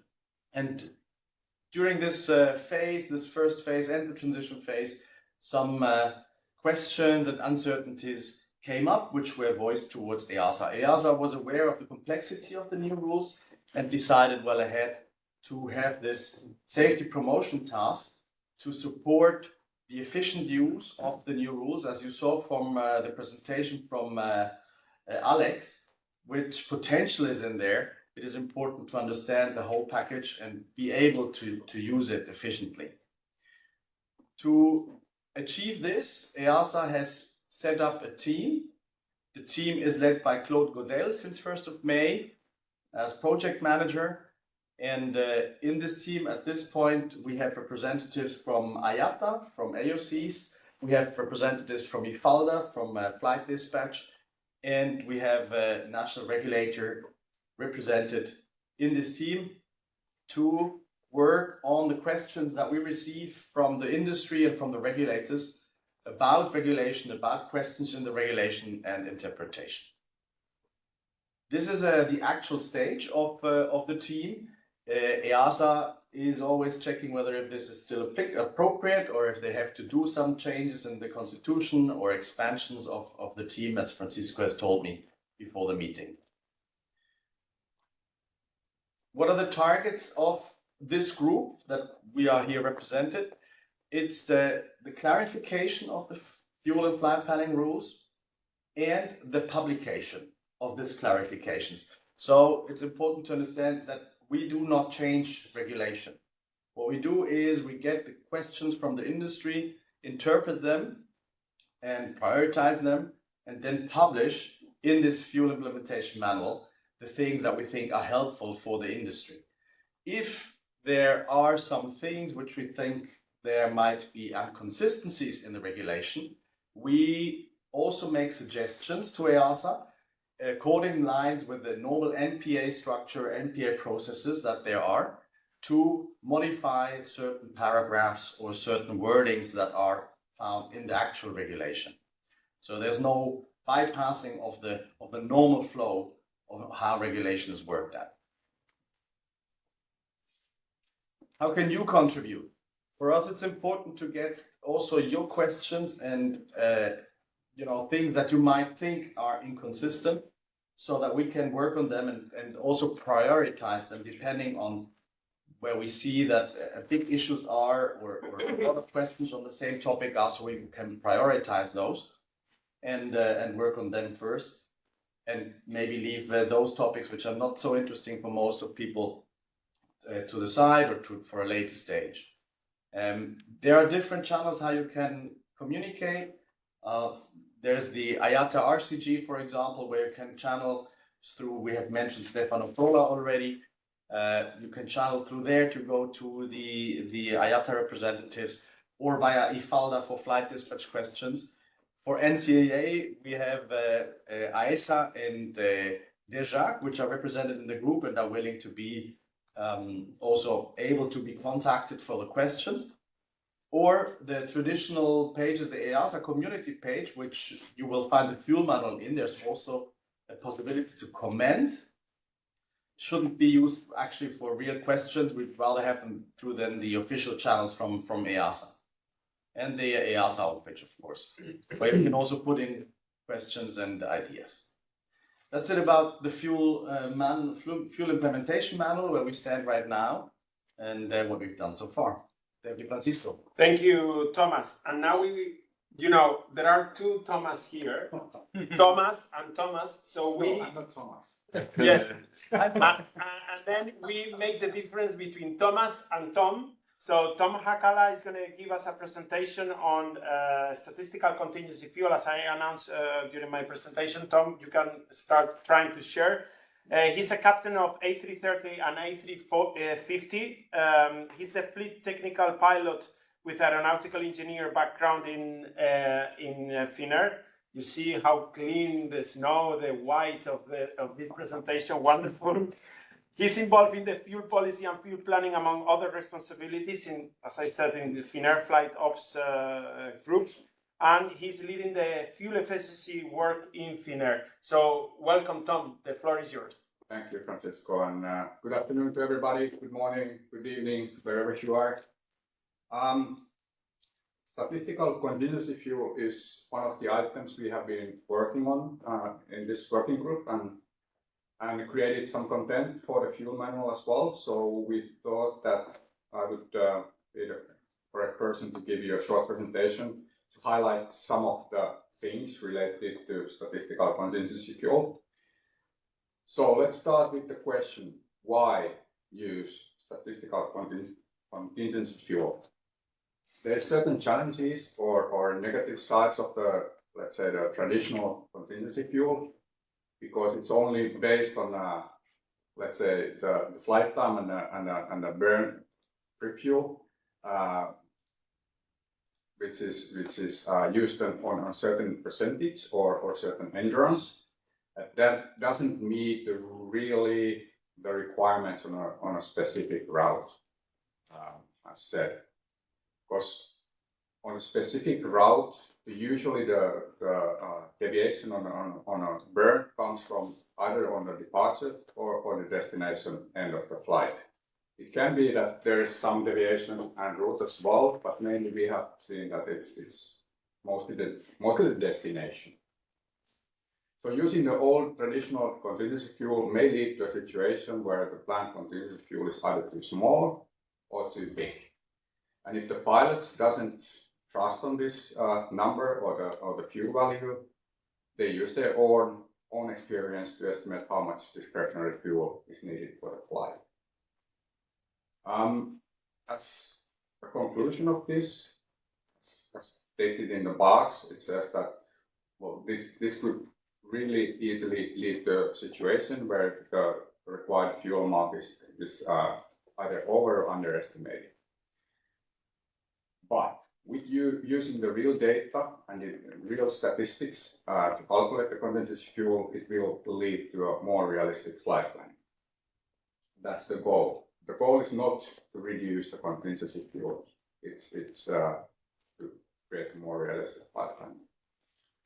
A small review how the process works. So first of all, you have to have data. You have to fly a certain route with a certain aircraft for a minimum amount of flights to collect the data.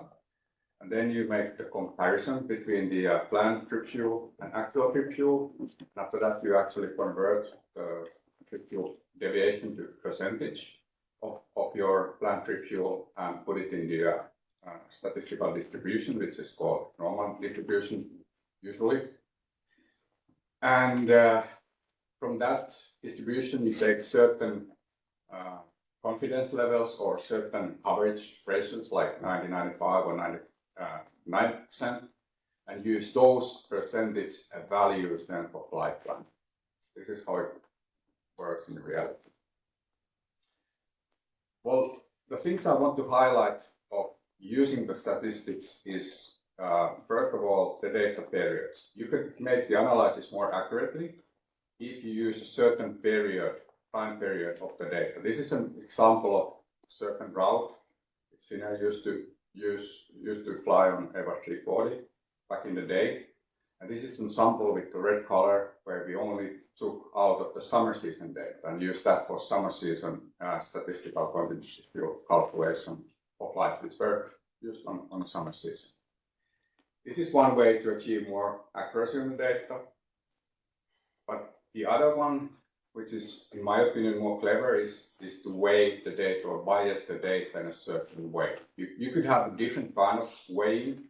This sample is a linear one, which says that if you have collected 2 years of data, back in the history of your flights, the oldest one is weighted by 0, so it's disregarded basically. The most recent one from, let's say, yesterday is weighed as twice. And with this weighing system, you could achieve a really reactive system so that all the changes, what happens on the route, are almost directly reflected in your flight planning on next day. So that's the good thing.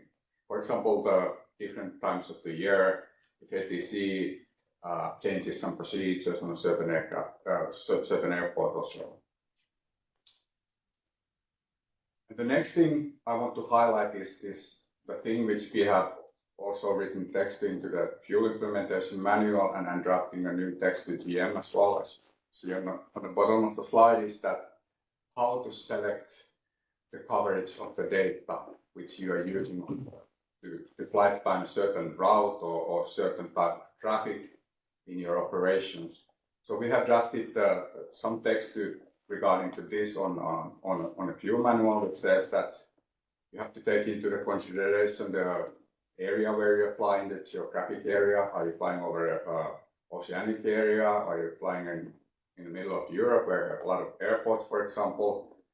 The reliability of the weather forecast you are using for your airports. For example, the destination runway combinations, the approach systems, and so on.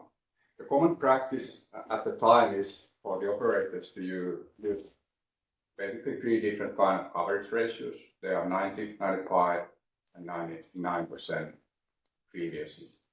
Oh, sorry, currently. But the regulation is not binding in this respect. So you can quite freely propose to your local authorities what you want to do, and you of course have to show them the safety analysis and the risk analysis to back your proposal. And the last thing on this slide is to mention that we have drafted some new text on a GM level as well, which is published in the NPA 2024-2. The last slide describes what's the final take of using the statistical contingency fuel, which we have at least seen in Finnair operations, is that by achieving more realistic and accurate flight planning, the pilots tend to take less discretionary fuel. And that's the final take of all the statistical contingency fuel. Thank you. And welcome again to the last session of today's 4th webinar on fuel. We have now a panel discussion with many speakers or many participants. As you see all the names there, I'm going to start with Thomas. Dime, Francisco. What do you want? So I already introduced Thomas. Just to break the ice, Thomas, give us a little bit of of your summer schedule, new destination, etc. in Swiss. Yes, but Lufthansa Group for itself has a lot of new destinations. Swiss, we focus on certain markets, and we have this summer we have Washington new on the schedule and Seoul. And actually, funny is right today is the first Seoul flight with a 340, which is my aircraft.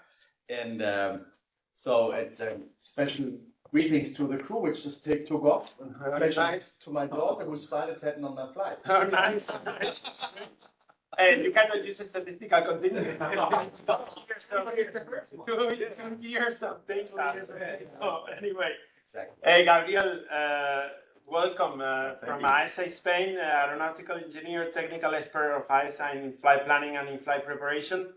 Any new developments in EASA for this summer or for the year? No, well, regarding fuel, I think last news is we have been finalizing our guidance for implementing the individual fuel scheme. You know, so far we haven't received any application for any Spanish operator regarding the approval of any individual fuel scheme, but we want to be ready, so we have prepared guidance, internal guidance for inspector, just regarding the approval and the oversight of the fuel scheme, fuel individual scheme. So we are ready now. Thank you. Welcome, Gabriel. Welcome, Gabriel. Peter, welcome again. Yes, I put back the agenda. Peter, welcome again. IFALDA, which is, I am a pilot, is the IFALPA, but for flight dispatchers. So in terms of pilots, we understand. So IFALDA representative, you are also a flight dispatcher in TUI, head of, let's say, of training of flight dispatchers. Main trainer. Yeah, main trainer in TUI. How was the training season, let's say, during winter? Well, it was actually pretty good. So first of all, good afternoon, everybody over there. And I'm really pleased to be and actually to meet the group for the first time in person. It was really fantastic. And the fourth webinar with lots of interesting questions. In regards to our training season, it's nearly over. So it was pretty challenging this year because we have lots of new starters in our training center, in our dispatch center in Hanover, as well as in Luton, where the colleagues sit doing the ops control. So it was quite challenging, quite new starters. Then obviously the refresher trainings that we need to perform every year. But I think, if I'm not wrong, we literally have just one training to do next week. So so you had a little bit of everything, a little bit of initial, a little bit of recurrent training. It kept us busy during winter. Yeah, nice. Tom, I already introduced you. Thank you for the presentation of statistical contingency fuel. So what is your experience in the statistical contingency fuel, particularly in Finnair? We have quite a long experience as Spencer MBA as well. We have been using that since 2016, so almost 8 years now. And I must say that if you get the pilots to buy in, train them well, you really see a significant reduction in the dispersion.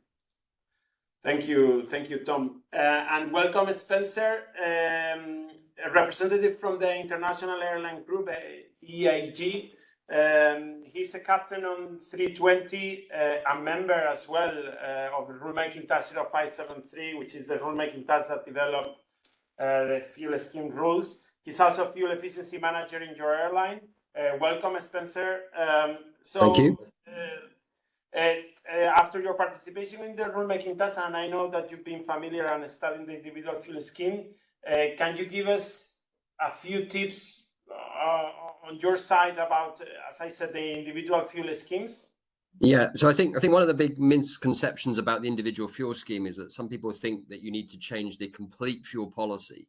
Whereas when we wrote the regulation, the rules for individual fuel schemes, it was more looking at bespoke, very specific items.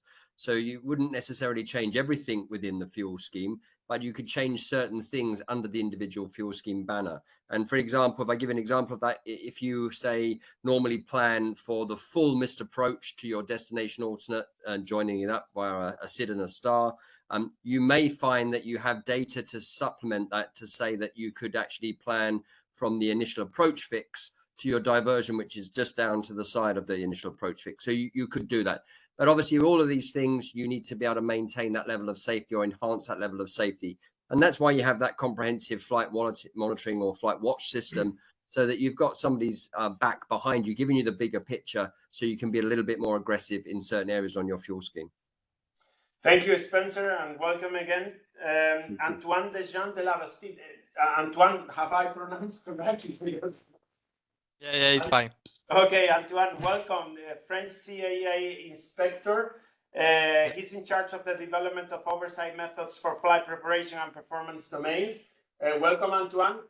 I don't know if you can give us some information, some insights on the authority or some developments that you are, or how it looks this year for you guys in terms of work. Can you give us a tip here? Yeah. So in France, we have a lot of operators. We are half basic fuel scheme and half basic with variation. We have, as in Spain, no individual fuel scheme for the moment. Some companies discussed with us, but they changed their mind. So we do not have a lot of work in fuel. So fuel was work well in France. Airlines are okay, are compliant, so it's fine. I don't know if you need any more No, good. details Thanks or. very much, Antoine. So you have two authorities that are prepared for individual fuel scheme. Andrada, Alex, and Antonio has given us, the potential savings of the individual fuel scheme.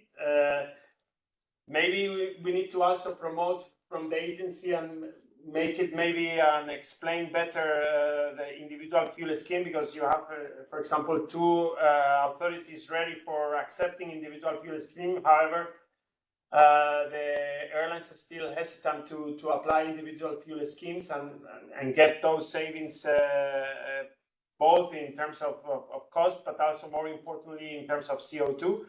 Andrada, Alex, and Antonio has given us, some of the potential benefits. Andrada, Alex, and Antonio, welcome again for this panel discussion.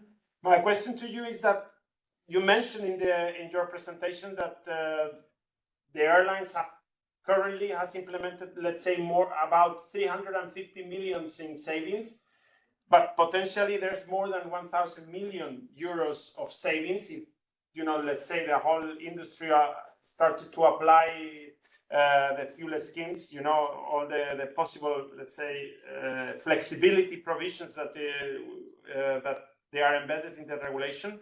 So that means there's about 900 million, I think you said 850 million, 850, 900 million euros of potential saving. Is the adoption of the individual fuel scheme the one that the one scheme that needs to be applied in order to acquire those savings, those 900 millions that you refer in your presentation, or is there some other possibilities? Who wants to answer from the three of you? Okay, it will be myself. It's a good question. There is a lot of appetite on the individual schemes. Maybe, of course, you've said, Francisco, is part of our research to understand what are the enablers to boost their adoption. Concerning the figure that we have delivered, short answer, yes. This includes as well individual schemes, no, to fulfill the complete figure. But as well, I would like to say that the assumptions made by EASA on when developing this MPA economic impact assessment, which are the same assumptions that we've used for to come up with these new figures, are quite conservative. And by that I mean that the benefits that were assumed to be linked to the individual schemes as well were quite conservative, and most of the benefits came from a basic field with variations. So on that point, I would say that yes, we will need individual schemes, but if we unleash the full potential that individual schemes may have on the operation of the operators, I believe that the final savings could be even much more. Thank you. Again, welcome to this panel. Gilles Cardiol was the one developing in 2015. Is a regulatory impact assessment officer and the leader of the regulatory impact assessment office here in the agency, and he was quite conservative. We discussed about 0.6% of the total amount of fuel, which seems 0.6 seems just a little bit, but it's a lot in terms of millions of euros. So maybe in another presentation, in another webinar, we can invite Gilles to explain a little bit more and promote, the benefits, the economical benefits, and also the CO2 which is important in this context of environmental protection. Claude, welcome. I think you are in Toulouse. I hope the weather is better than here in Charles de Gaulle. Claude is the new project manager on the Task Force 0097 since the 1st of May. You know, he has an extensive curriculum because, as I said, he was the vice chair of the rulemaking group of rulemaking task 0573. He's a retired France captain on 380. He was also the chairman of the Flight Ops Operation Group in IATA, and this group, together with Carlos from I think it's Continental, or I think it's Continental Delta, sorry. So they developed the ICAO document 9976 and the amendments of Annex 6. So welcome, Claude. I have a question for you because you've been nominated the new project leader of the task force since 1st of May. What is your plans for the second semester of this year? You have any plans? You have anything in mind?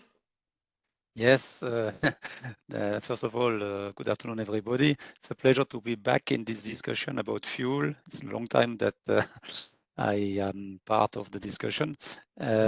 So, as you said, my two first days back at EASA are yesterday and today. So I discovered the work of the safety promotion team. I discovered the fuel manual. We got an excellent presentation by Thomas. So I am quite positive and optimistic. I think before the end of this year, we should be able to publish the first legal or official version of the fuel manual. As you can see in the draft version that you can download today, there are still a lot of empty chapters, especially individual fuel schemes. But the whole documents that is published today is validated by the safety promotion team, and it's real good work. But it is still a draft, so we may make changes and complete because we have still in our work plan a lot of questions that need answers. And my objective is to publish the official version at the end of the year, but also to make sure it is really helpful for operators and authorities, meaning that it is written in plain English that I understand and that it answers most of the questions. And especially, I think from what I heard during the previous discussion, there is a need for some I would say explanation on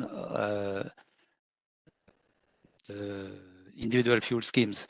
And I think we cannot so far give an individual fuel scheme, but we can maybe give examples of what could be done and how to achieve it. So that is also one of my objectives. Thank you very much. Can you still hear us? Because can you hear us, Claude? Yeah, I can hear you. Okay, perfect. Because I have here a software issue. Okay, thank you very much. And the last one in the panel is Daniel. You already received a lot of questions, so I'm not going to give you again another question. Let's go now and give the floor to John so he can put back the Slido and let's start answering some questions. Okay, so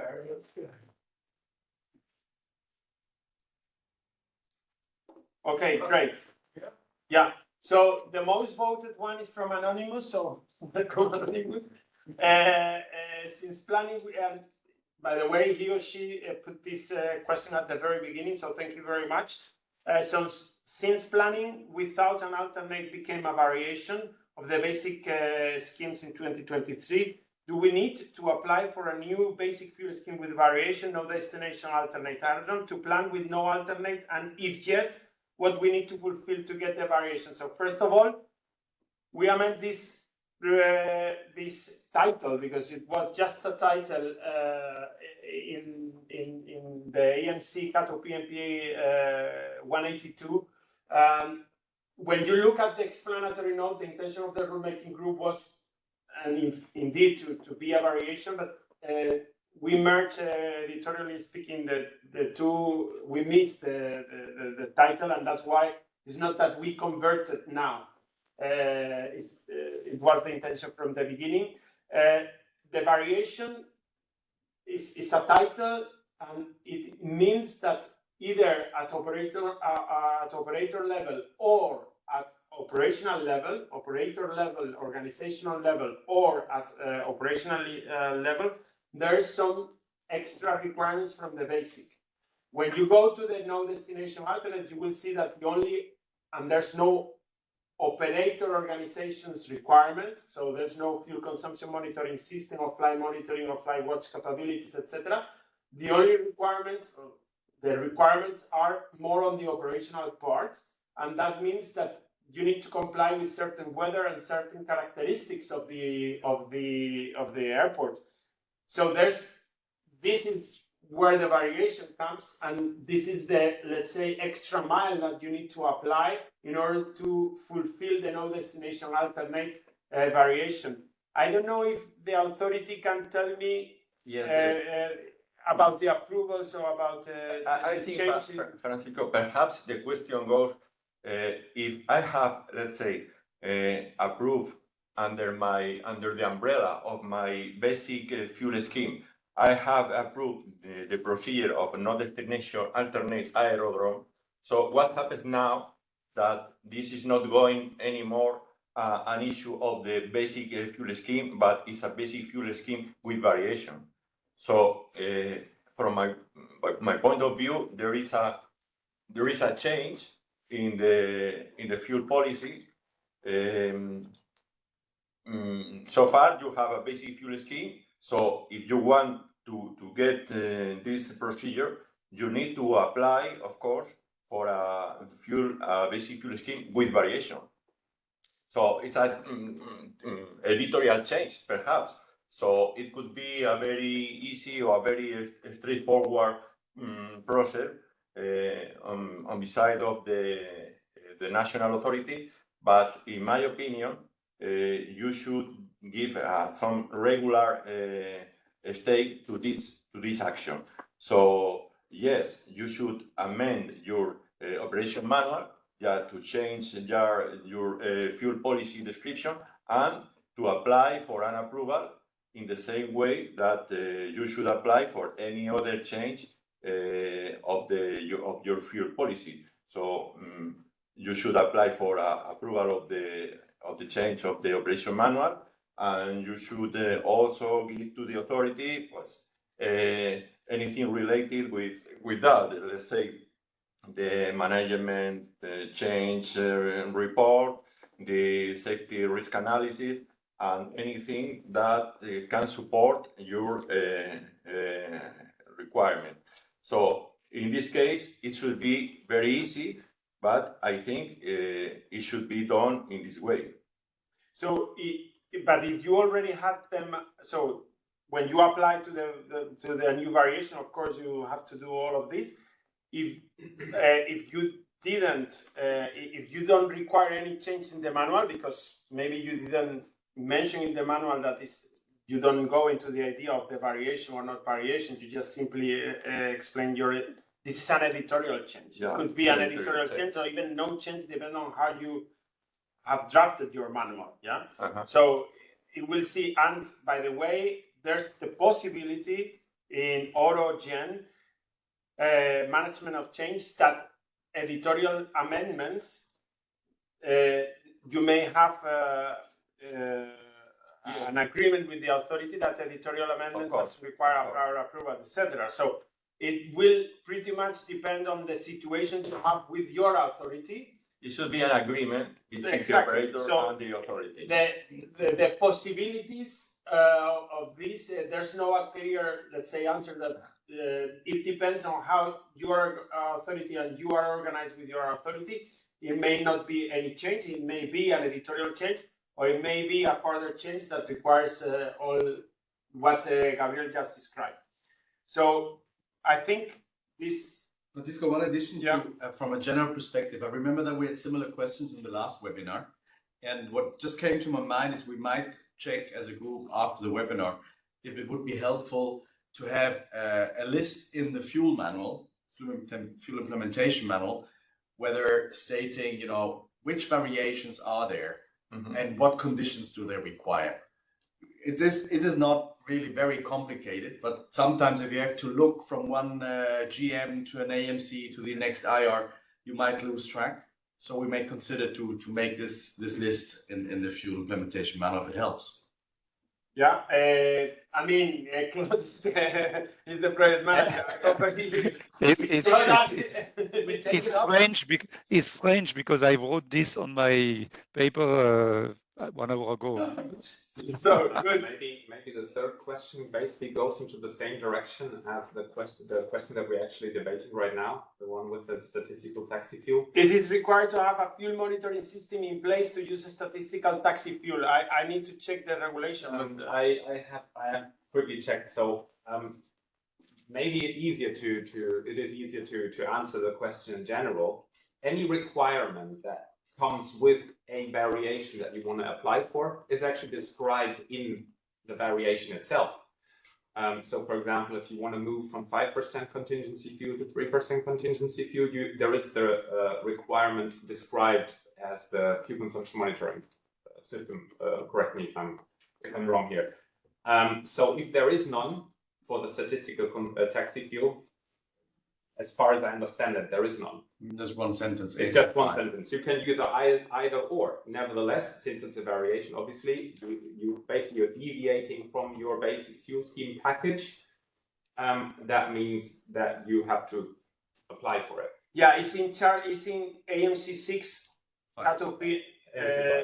The statistical contingency fuel is in AMC 6 CATO P and PA. 181 for the statistical contingency fuel, and for the taxi fuel is in AMC 5 CATO PMPA 181. So if you are only referring to the statistical taxi fuel, it's just one sentence. So you apply, that's it. If you are going into a statistical contingency fuel, then there's more requirements, which are described in Charlie 1.3, 2 years, etc. Yeah, at the moment, we are not planning to touch this AMC 5. So basically, it's just an action in your manual, and that's it. And there's no further, neither organizational, neither specifically operational requirements. You will need to talk to your authority and see how this statistic is calculated, which is an obvious thing. But so, again, there's a general statement. I'm not sure how the question was phrased exactly. No, I mean, if it was the fuel monitoring, was it the fuel monitoring they asked? Yeah, it's the question said, is it required to have a fuel monitoring system in place to use statistical taxi fuel? No. Okay. And there is no requirement. No, there's no requirement. So let's go back to the questions, because Daniel, I think you are the start of the day, because I think the next important question, and I think I am not sure.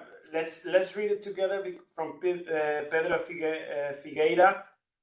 He's either Portuguese or from Galicia, so boa tarde. How should operators manage the data gap? And I think they are referring to the EU ReFuel, that you will certainly have between the fuel required and uplift fuel from individual flight that is then aggregated in the final report. That indicate to me that I think it's your regulation. Will there be any provisions for that in the guidelines? And here we are not a pen holder, because the guidelines are commissioned, and in May they will be presented or partially presented, but maybe you can help Pedro on this matter. Yes, thank you, Pedro. Boa tarde, as Francisco said. So I think here a bit the underlying question is what happens if, which is normal, that the uplift fuel is different from the fuel required. So we are basically having two cases here, right? If your uplift fuel is more than your required fuel, you are basically good.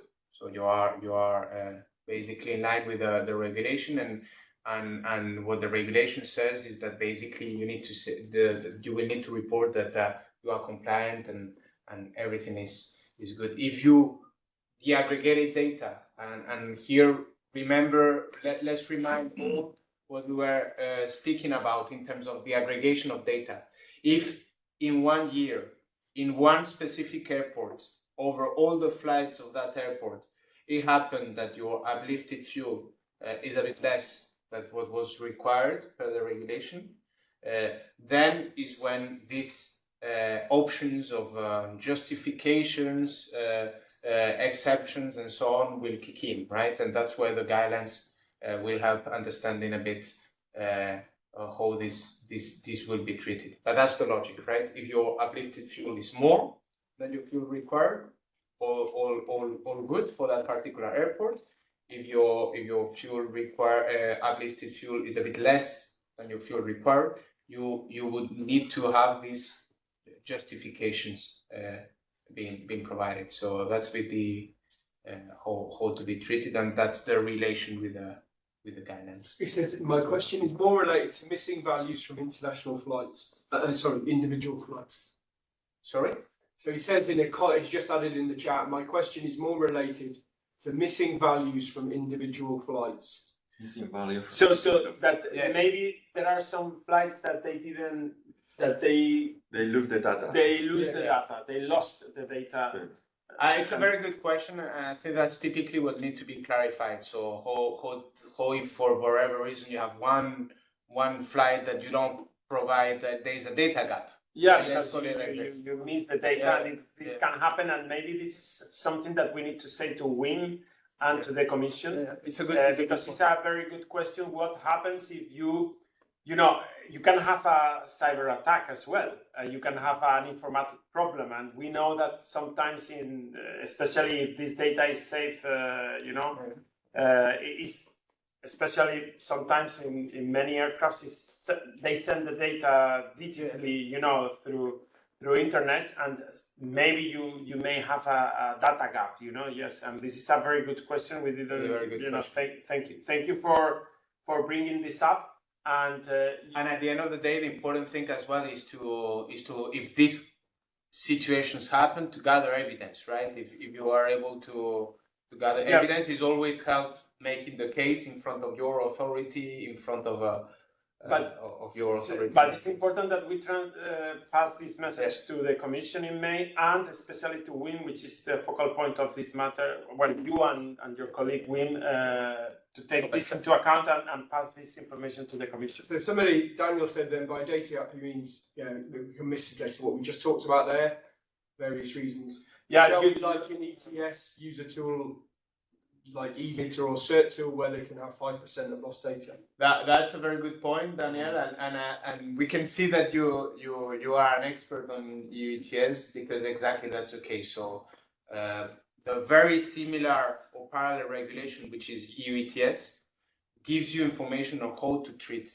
these data gaps. So it will be important that in the context of the regulation, the legislator and the Commission clarifies this situation. So can we simply assume that a certain percentage of the data might be a data gap? Can we use the CERT, which is an estimating tool from that can help in that regard? So a very good point, and we need to pass this information to Ana Maria. We will pass this information to the Commission. Typically, some of the things that will need to be clarified as we move along in the regulation implementation. Okay, I will be able to talk to WIM and you as well, but we also need to make sure that Ana Maria from the Commission, which is the focal point, takes this into account, and maybe we can have a similar approach to the ETS. Okay, next question is discretionary fuel as the same or safety fuel? I think we are mixing two regulations. Let me start first, and then maybe my colleagues can continue. It's true that we mentioned about the safety rules you have water here, Daniel. So you can have safety rules, and that's the term we use in the EU ReFuel Aviation, or ReFuel EU Aviation. In the 965 in the AirOps regulation, because they have safety rules, we don't say this is the safety fuel,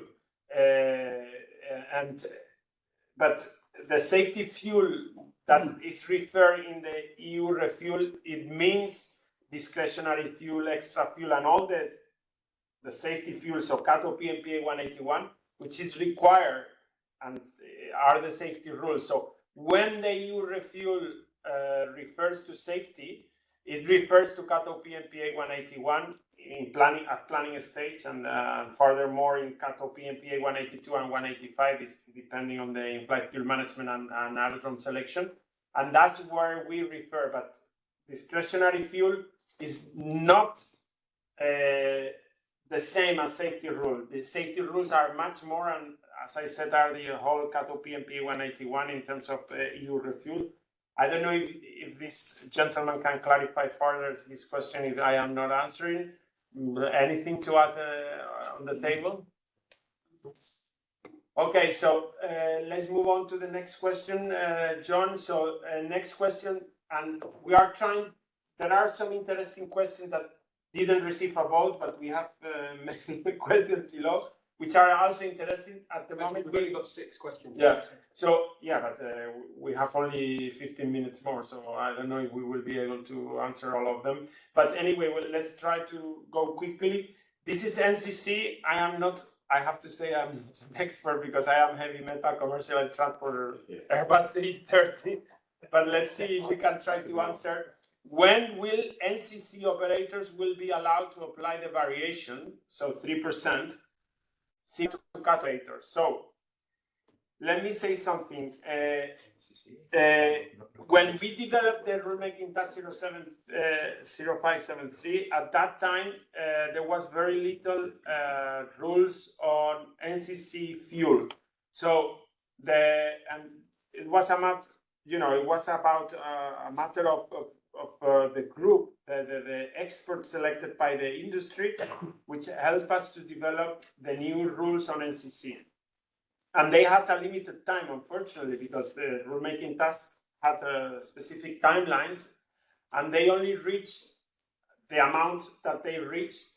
And this part of partially this contingency fuel is at AMC level, and the NCC can always apply for an ALMOC. So the NCC, now the second problem would be if the NCC operator has the capability to apply for an ALMOC, to demonstrate an equivalent level of safety, and we know that the effort that it's required in terms of paperwork and bureaucracy to present to your competent authority the idea to move to 3%.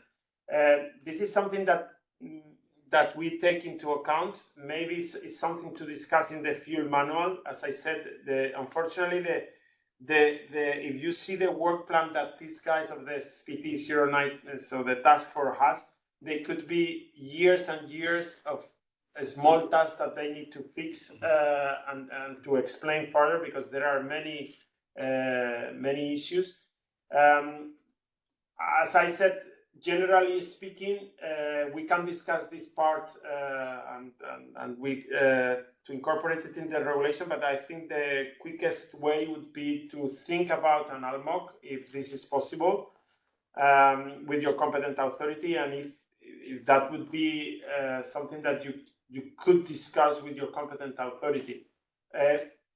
Regarding the question, you can submit a formal question to the agency. There's in the EASA website, contact us, and then questions that you can fill a form in which you can put this question to us. The second possibility would be that you contact your authority, and then your authority send us and make this in the next set of steps, or by email to contact us and to see, because at the end of the day, the agency has limited resources, and we will need to check if how important is this issue in order to prioritize the resources. I don't think here most of the people is commercial air transport, so I'm going to move on to the next question. Again, Pedro Figueira. I mean, this is he's very popular. You need to. So regarding the fuel schemes, aren't we investing a lot of effort in optimizing the contingency additional fuel in a few percent points, while the unused discretionary fuel in many cases outweigh the remaining optimization potential? This is it's an interesting question. But I wouldn't, unused discretionary fuel. I think that is a question about judgment, and sometimes your judgment is more accurate than others. That is the idea of discretionary fuel, to have somebody at the end taking responsibility for the flight and saying, this is what I think I will need today.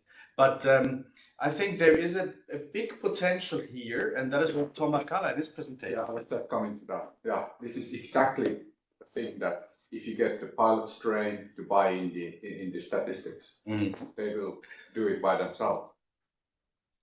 I think that is the reliability, right, of your the data you receive. And so I think it's an important issue, the statistical contingency fuel. It's not the way to reduce the contingency. It's the way to make the flight planning more realistic, so that the pilots trust it. Yeah, it's having that accuracy in the flight plan that you just say they trust in the flight plan, and therefore you get a reduction in discretionary fuel. Exactly. Usually you see high cases of discretionary fuel when crews don't trust the flight plan. They just don't know what's going to happen. Yeah, and that's why we tried also to explain further the statistical contingency fuel, and it's not that we are putting effort in the, as Pedro says, in explaining the contingency fuel, but also we expect that, for example, in a statistical contingency fuel, and is the second time that we explain contingency fuel is with an intent, because also if you have a good statistical contingency fuel, the reliability of your flight plan probably is high, and probably the buy-in from your pilots will be high, and therefore they may reduce the discretionary fuel. In terms of safety, from the previous regulation, CATO PMPA 150 to CATO PMPA 181, we did a change, and we intentionally moved the discretionary fuel as a standing alone element, because the discretionary fuel can, and depends on the authority and the way the culture of the organization is set up. The discretionary fuel can tell you, one, if the safety policy is appropriate. So if the pilots are not afraid, let's say, to put discretionary fuel, but on the other hand, you can have a very nice safety culture in the organization, but because you have a very good flight planning system, you can also see a discretionary fuel, a low discretionary fuel intake. And that is the competent authority and the experts from the competent authority. And I have here Antoine from DGAC France that I want him to say something. Is the authority needs to determine whether this low discretionary fuel or high discretionary fuel it comes because there's a good safety policy, or because there's a bad fuel planning. All the other way around, when you have a low discretionary fuel, it needs to determine whether there's a problem in terms of safety culture, or is because it's very good on the planning of the system. Antoine, can you hear us? Any opinion on this? Yes, for us, discretionary fuel is very specific and related only to captain. If we think that if there is an issue with the flight scheme, you will see a lot of contingency will be used, and a lot of pilot report also to say there is an issue with the fuel scheme and with the flight planning. We are very we take care about pilot reports about fuel in order to identify if there is an issue with the planning or not. So we don't really care about the number of discretionary fuel for a company. it depends on the. It's very. I think it's very personal. From different captain, you will have some captain who are always taking discretionary, and another captain will not. So I think it's quite difficult to take conclusion only depending on the discretionary fuel about the quality of the fuel scheme from an airline. And maybe I just saw that Pedro wrote a comment in the Q&A in the chat function, and about saying that the pilots tend to give more relevance to the once in a while event they have rather than the thousands of flights the airline performs. If you want to say with this that the pilot kind of, even he has a statistical contingency saying that it's going to be a minus consumption, still takes another fuel ton with him to cover 1 in a million case. If this is what you are saying, I wouldn't share this experience. From what I see, pilots around me, if you have a good statistical tool which is explained to you and you understand what they did, what I see where I'm flying is that actually, there is trust in the system. It's not this kind of reluctance, but it depends maybe where you are or what experience you have. That's for me. Tom, I don't know with you. Yeah, I agree with you. Okay, thanks. Let's move on.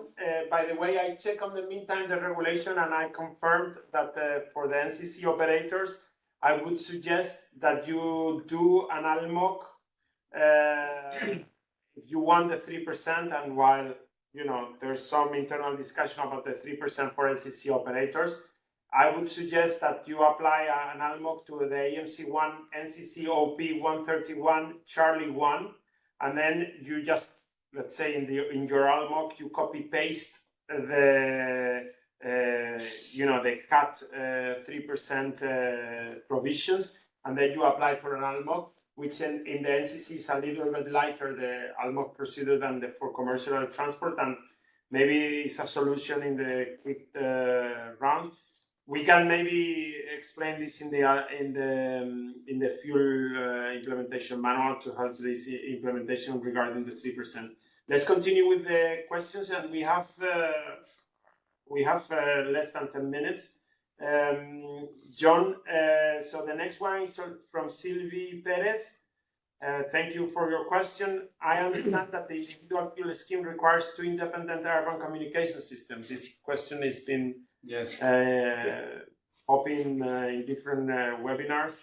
What does independent concurrently means? VDL radios plus SATCOM, etc.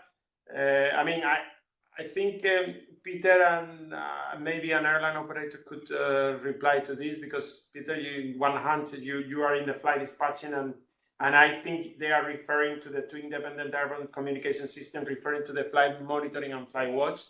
So maybe I start with Peter, and then somebody else take over. Everybody could kick in if you want. So, what I understand, obviously, the individual fuel scheme in the whole packages or deviations from the basic fuel scheme has the highest requirements. So, obviously, the individual fuel scheme, as described in IMC1, CAT OPA MK 180, there are some specific operational organizational requirements already described, and it says there that you have to have 2 independent airborne communication systems, which you have correctly stated. So obviously, since it is the highest quality level, let's say so, there's flight following, there's flight monitoring, and there's flight watch, whereas flight watch is what we would require for an individual fuel scheme. Then obviously you would have, if you don't have 2 independent airborne communication systems, you have a single point of failure. I think that's what is the intention of trying to be avoided here. So I would understand that either you have a SATCOM and an ACAR system, or you maybe have an own HF antenna. What still needs to be discussed if an independent communication system includes something like a third-party provider that would establish a communication. If that is included, as a means of communication, let's put it that way, because obviously that requires your operations to have a specific procedure to monitor specific frequencies. So this is something that we could actually address in. You are referring to a Stockholm radio or some, for example. Okay, just to be clear. Yeah. So that would be something that we could address in the group as well, if that is something like that we would accept. But yeah, I would understand that two independent airborne communication systems is to avoid the single point of failure. I don't know if Spencer or Claude wants to add something, or Tom and Thomas. Well, I was just gonna add, you know, if you're going to go more aggressive in your fuel scheme, such as an individual fuel scheme, then again you've got to have that, remove that single point of failure, because otherwise you're leading your crew into having less fuel potentially and no way of communicating with the OCC to be able to then give them a heads up of the big picture of what's going to happen. So they could be dispatching, say, more than 6 hours with no destination alternate, and they can't get hold of anybody, and they don't realize that Madrid is now closed, and therefore they've got nowhere to go. They haven't got alternate fuel. So that's why we thought of that, and that's why it's really important that you have that backup system if you're going to go that little bit more aggressive. Thank you, Spencer. So Andrei, thank you very much for your question. According to the AMC7 cut-off PMPA 182, so aerodromes, unless destination alternate fuel is carried, does it mean that if the destination alternate fuel is carried, regardless of its amount, that destination aerodrome is not considered an isolated aerodrome, and such kind of operations don't require prior approval? This is let me say something about the pact, okay? So in cut-off PMPA, in the old regulation, in cut-off PMPA 185 and cut-off PMPA 150, this is, I'm referring to the old regulation, there was a lot of questions about this, and at that time, the regulation or the interpretation of the regulation says that if there's more than these famous 2 hours of fuel, then it doesn't matter if you carry the alternate, you have to treat it as an isolated aerodrome. So, for example, the route to Reykjavik, and if you fly into Reykjavik in a big aircraft like the 330, and we know the 330, then if you carry fuel to Glasgow as an alternate, you need to treat Reykjavik as an isolated aerodrome. And at that time, the regulation didn't allow this. With the new regulation, the AMC says unless if, and it's the first sentence in the regulation, it says that unless you are not carrying the alternate fuel, then isolated aerodromes apply. So the sentence right there. Yeah, exactly. Unless the destination alternate fuel is carried, then it goes on. Then it goes on. So, and this is again an interpretation, but you can use. You don't need a prior approval if you carry the alternate fuel. So if that is 3 hours away, then 3 hours away. Now it is going to be very ineffective from an economical point of view, and I don't know if it makes sense from a CO2 perspective, etc. But that was the intention of the rulemaking task when we moved from the old regulation to the new regulation. And now I want to give the floor to the rest of the people, because we have here 2 authorities, and especially Peter and 2 operators, Tom and Thomas, that I would like their views specifically, not on the background of the question, but specifically on the question, which is, do we require prior approval or not? I don't know if it's a very specific question and you guys want to say something. For the French CIA, if you take the alternate fuel, there is no approval.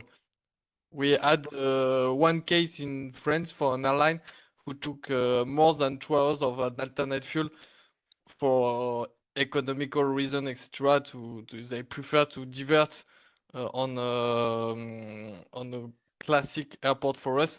So we do not approve this airport as an isolated aerodrome.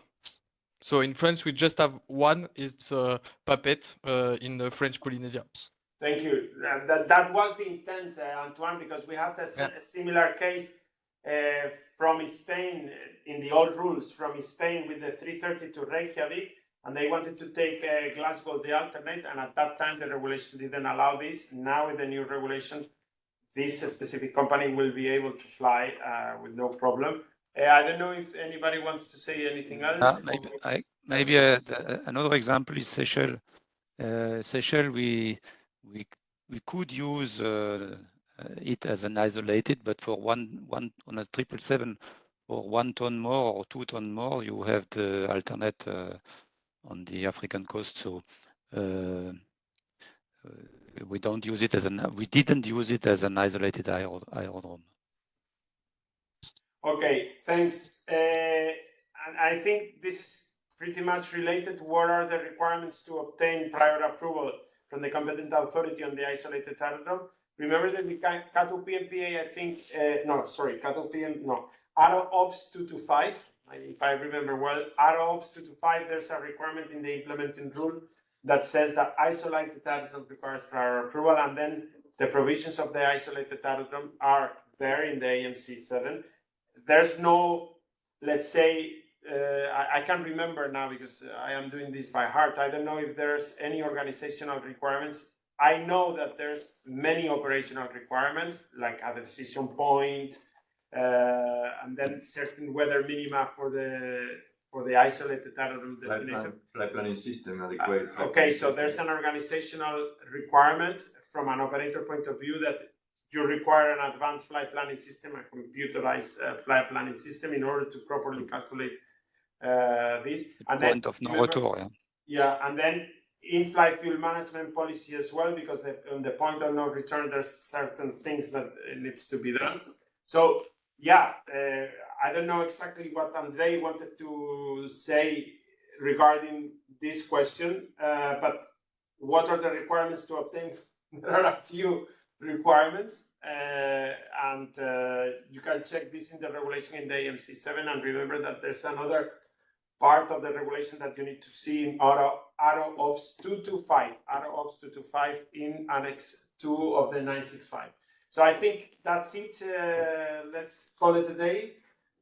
John, thank you for hosting this. I give the floor to you to say goodbye, and maybe you want to tell some announcements. Before we go, because there's the European Cup in Germany here in summer, and I have a few guys that are half and half, and I want them difficult question. Remember, I am in Spanish. Okay, so Tom, half Spanish, half Swiss. Yes. If Spain and Swiss has to play, I have two flags in my hand. The Swiss and the... Well, you know, it's the best game ever, because whoever wins, I'm going to be happy. No, but Peter. Spain. Next. Daniel, half French, half... A final between Spain and France. And I say Olympic for France, because they also play, and then the Euro Cup for Spain. Wow.